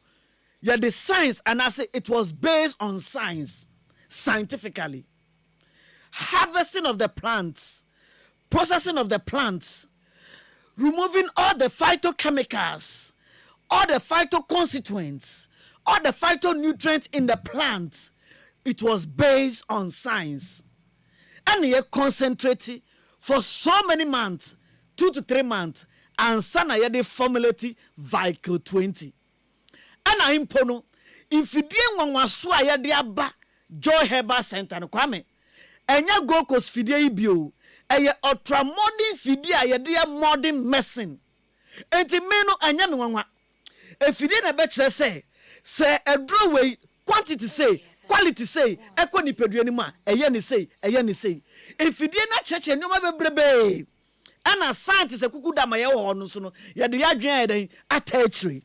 And not in a Vicle 20 Sabita fracture will be no more. Or see A, Asami Yarua A, Asami Yarua B, Asami Yarua C, Yarua Vicle 20 san a baby. And to obi per se, Yembo did say Vicle 20 esa. Yare ebia typhoid obi say yambo say Vicle 20 ebia esa pneumonia obi say yambo say Vicle 20 esa UTI urinary tract infections obi say yambo say Vicle 20 esa sabi pressure edro debi Vicle 20 edro ya say ebe boost the immune system and ma the immune system cells no ahoden soronko. And it's a immune system no awosora yare bia woni padua no ma is caused by infections no it may den edisu enkunim and say etimba edisu enkunim straightforward ma me hwe bibi wa ha yes immune system yes the complex network of cells and proteins that come together to defend the body against infections.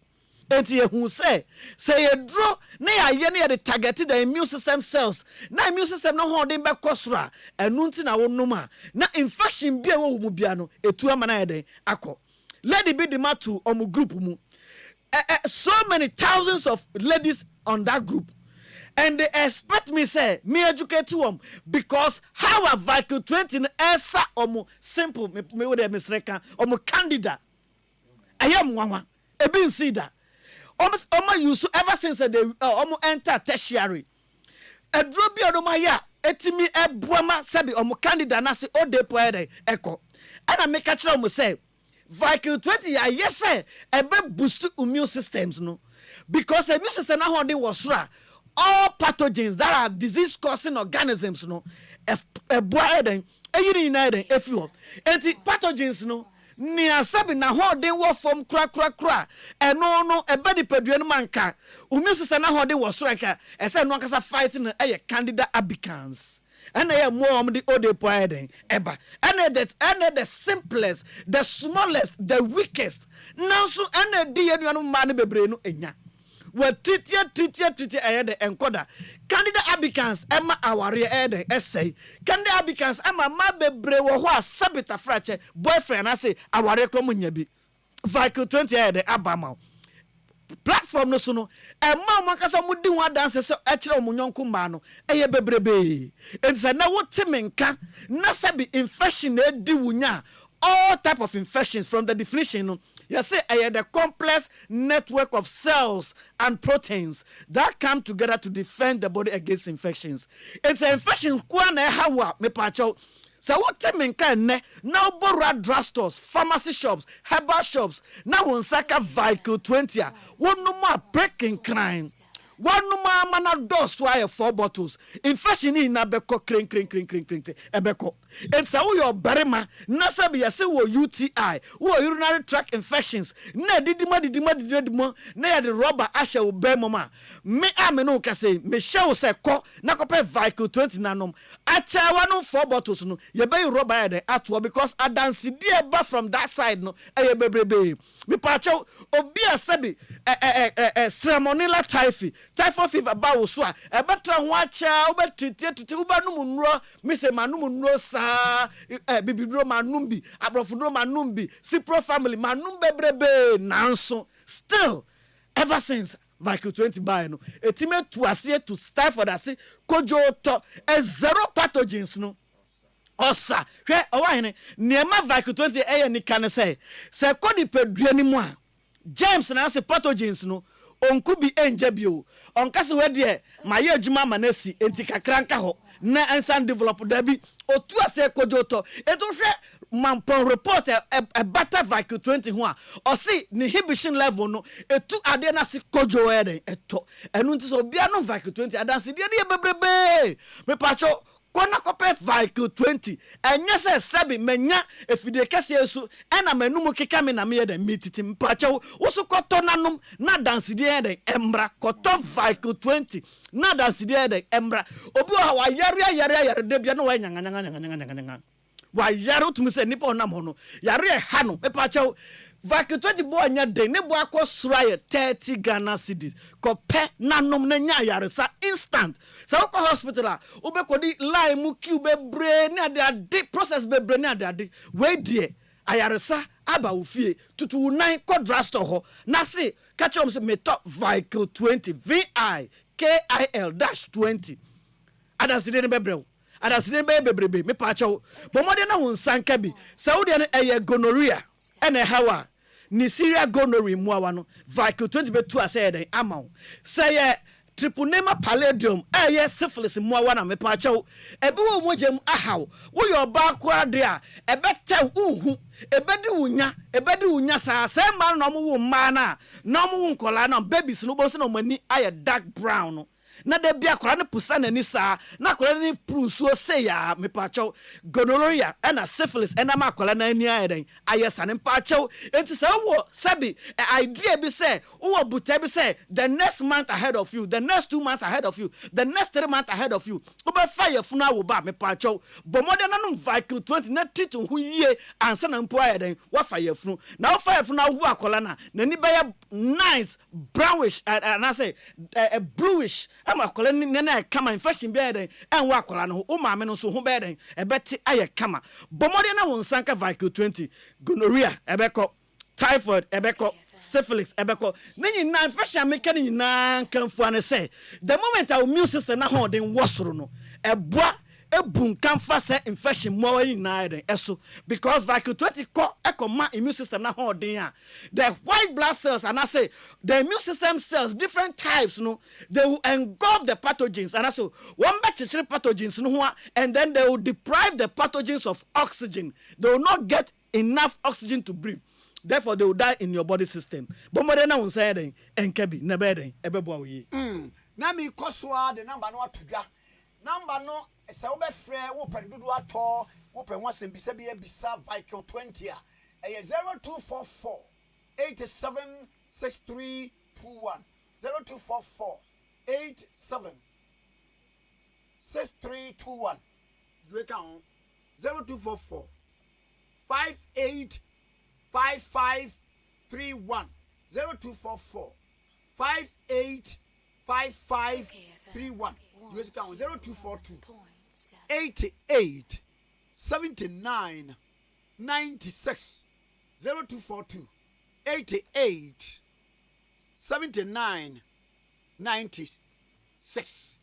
Okay, 101.7 with the Vicle 20 ho enkomo na yedi na aja kakra de beso so say yo de amidi ka ho bio ne say wetine yaka nyina yi no say wo maame na wo papa da so te ase ne na wo nto Vicle 20 ema wo mo wotiri mo den e wo maame na wo papa so if you say at old age no eya immune system na ho den kofom enam so ma yade bebre ha ya maame ne ya papa no wo pa na okodu hospital a wo be hu emrewa ne nkwakro a aba for pressure enuro eba because of hypertension wabras wonya Vicle 20 abroso aye bottles ba miensa na se 9 wo fia sa ha no nyina to betwa mentwa wa no yes won say yenyi ye parent no munyi sa na se ye grandparent no munyi sa na omoka na ye se ka dada won say obia yusu ka na dada wo koto engine mu na eden e de sim ana so ko eden overhauling what you say e say wo ma wo maame ana so papa Vicle 20 a ni engine no wo de fofra eden esim ana so wa eden aha what you nti won sa bibia no owo ahoden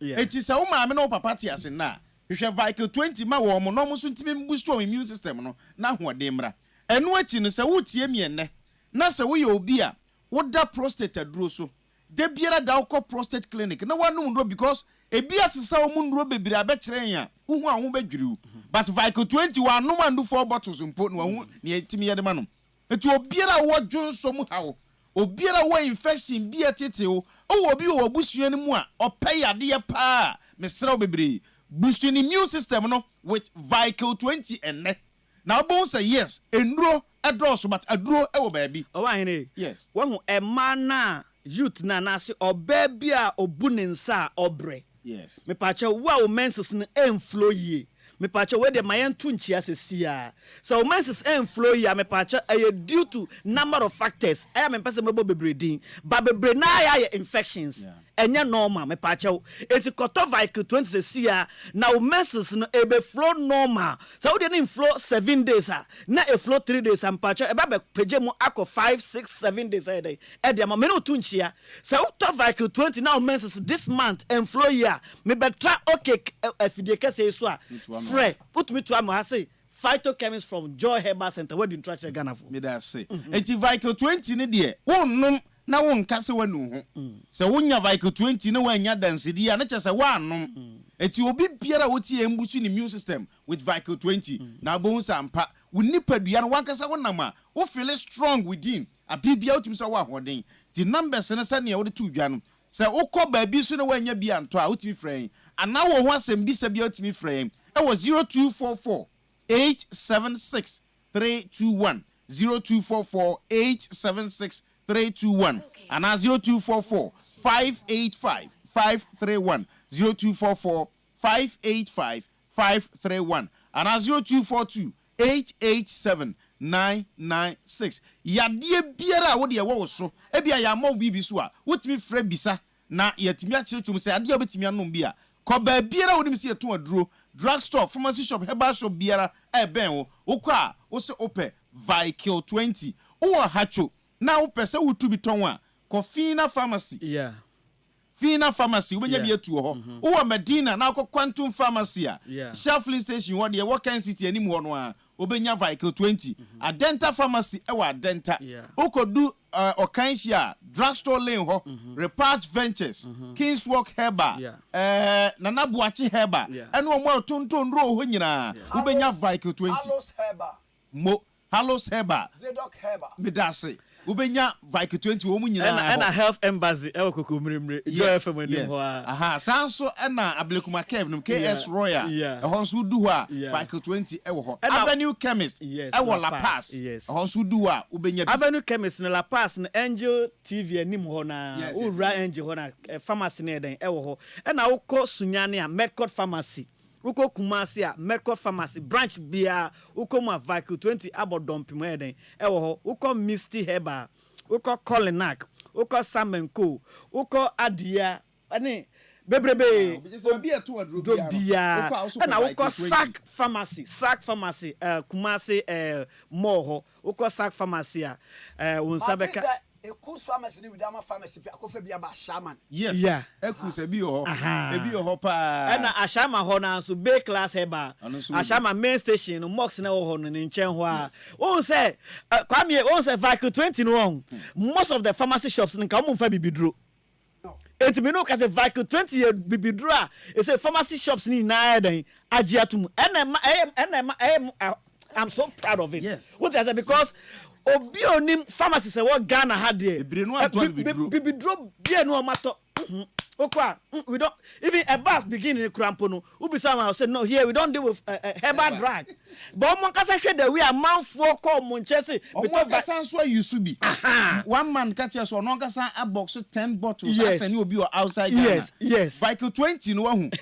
We onipa so wonya bi no me tell me di kaka say wo maame no papa ti ase. Na wonya bi ma o ma utiri mu odin o ma. Vico 20. Just say one no Vico 20. So we otiasefo. Na Vico 20 wura o mu nko ade a. Wo binya adanse die.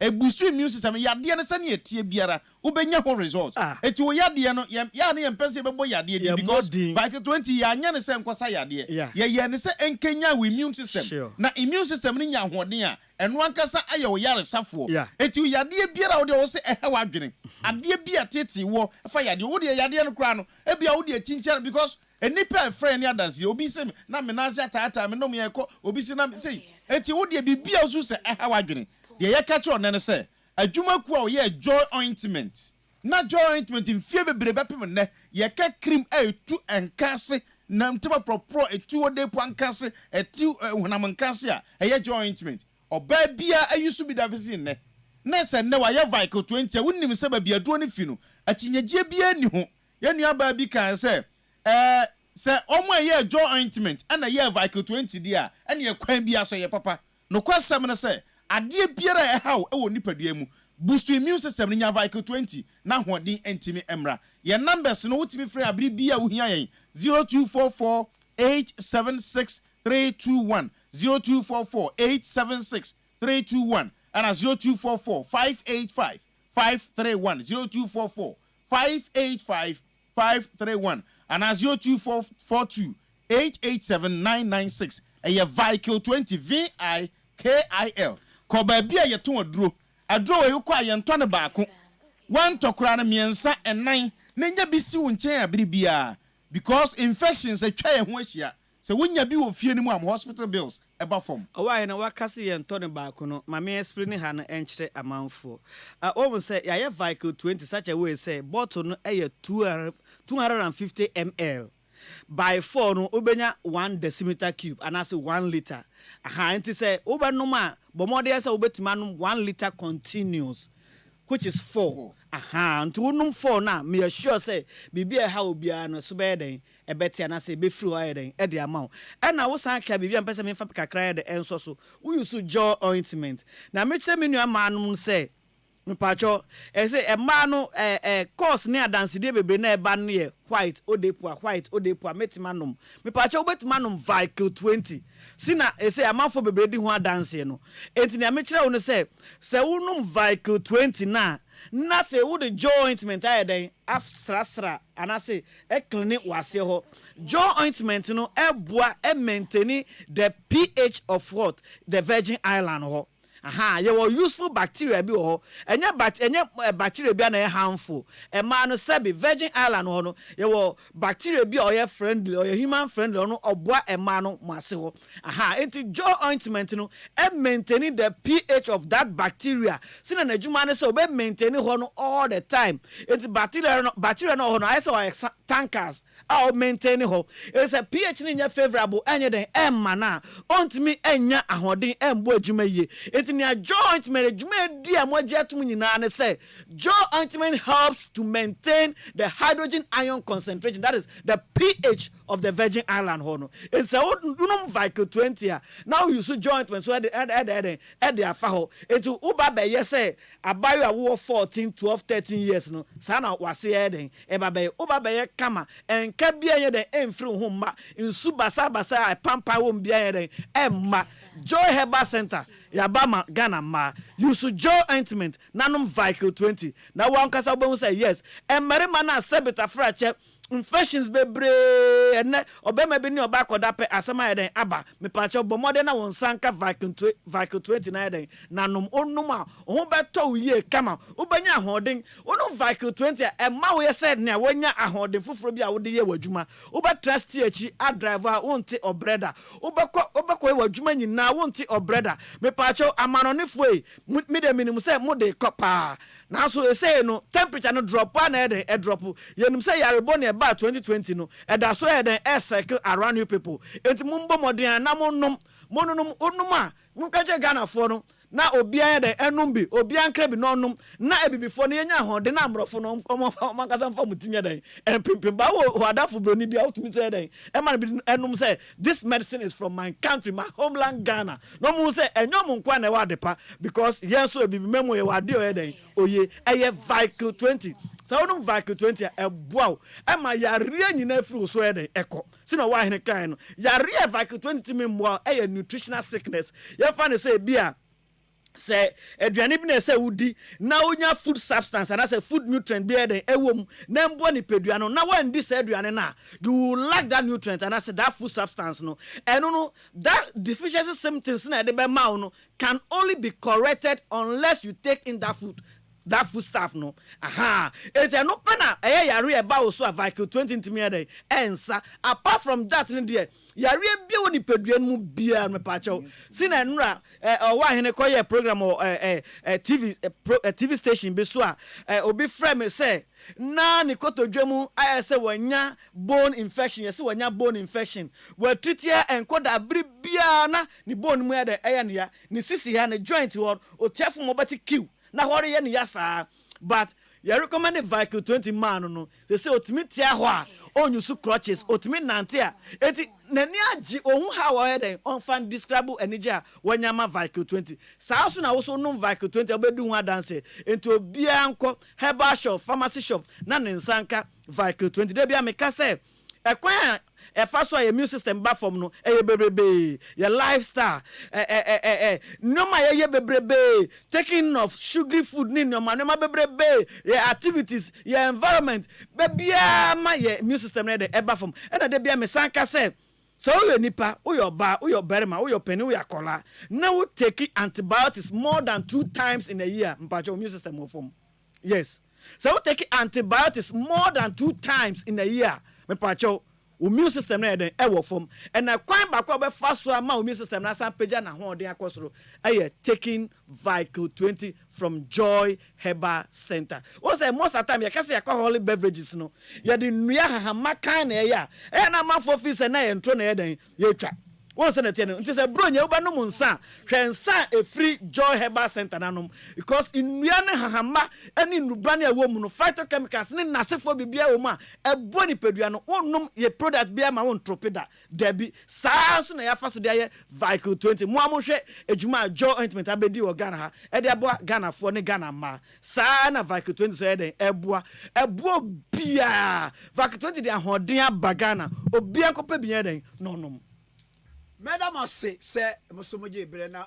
mobile na ye ne achekwa echa Dr. Soji and yesachia Dr. Harry and yesachia Dr. Manfred and edwumafo amowo Joy Herbal Industries nyina na no mihia doctor ewo abeku papa yi mama papa sorry ni papa yi na se ekoforia ai ya doctor ho enti ye da mo sepa se muso moje bre namba nemom asem ni nyina awie ye ne se kope Vicle 20 nanom madam say you ebeni for ye di madie ni nyina aba awie ye obi achia wa de obisa ne se na wo hote sen na wo hote sen enti na oso age se me ho ye da ho ba ye dia na ye Vicle 20 le be ma wo ho atimi agina wo na so na aye pa ya de nchia sonko e de ema OBNA Victory 20 group ene mo number 1 MP sorry ene mo chama Charles na efri na nafrema Hayford wona wode ma mo bi anefo nyina V20 group no ena mo number 1 MP Sly wode ma mo nyina wase onyankopon eham no ntenanimu enkyerem efri na nafrema Hayford ho no de ma V20 group no incoming MP Sly ena chairman mu nyina. Congratulations to Mandy Oforisapon. Enne Yewra. Okay, FM. Dr. Ernest Oforisapon. Ne baba your friend Mandy Oforisapon. Enne ye call to the bar. Na is why law no or the ya. Akoso why lawyer. Aha, nti congratulations na ye de Emma wo na papa ene o maame Mr. and Mrs. Oforisapon, and I can just say they are proud of you. Mandy, almost Omonia Japa. Congratulations, you design at the Japoma Opoku Ajimai. Also, and Ra and your friend to the bar. If you Mr. and Mrs. Opoku Ajima ho, and Omdema Japoma Opoku Ajiman, and run your friend war, ma also be a lawyer ni. Inti nano, Yera Kwame despite. Any year of Oforisapon, Wamoba, Mandy Oforisapon, and ne, akwala ne lawyer. To no bed truth here no. Daddy, I'll put it to you. Yana F. F. Sure, ni munyam sa F. Happy birthday to Nana for Asante Otosomi Yensa. Asen Eduaso Hene or manager anyway Olo Enterprise. Malam Bawi and our and there were Nana for Asante Otosomi Yensa. Asen Ndiaso Hene and the Efriwuma Agnes and the bright yaw Asamoah our Belgium. Say Unyankopon in Shaus Kokra. Okay, 101.7. Ya point Medina no. Yes, sorry so. DJ Mami Bolo.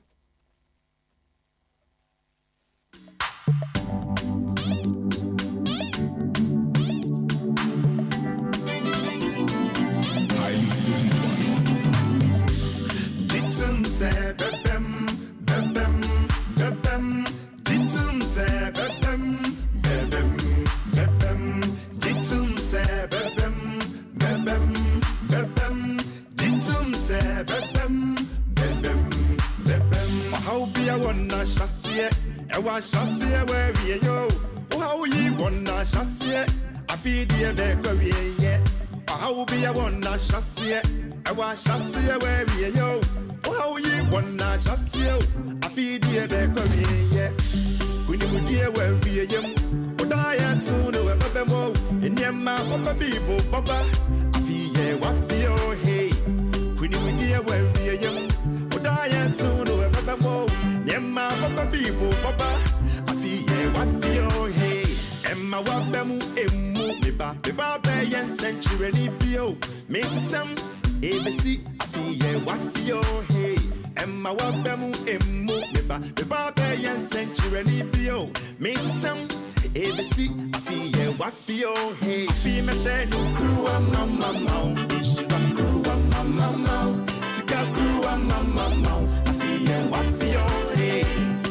Crew, mama, crew, mama, crew, mama, I feel what feel, hey. Wakuma, so what the you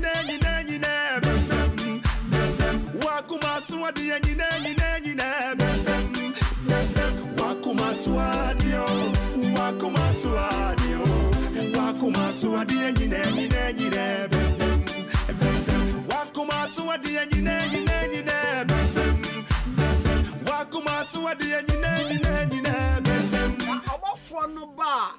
Mary in Chino was in number when you were what dum war was so about it to me and a Christian in the Bisasa and Chiabeni.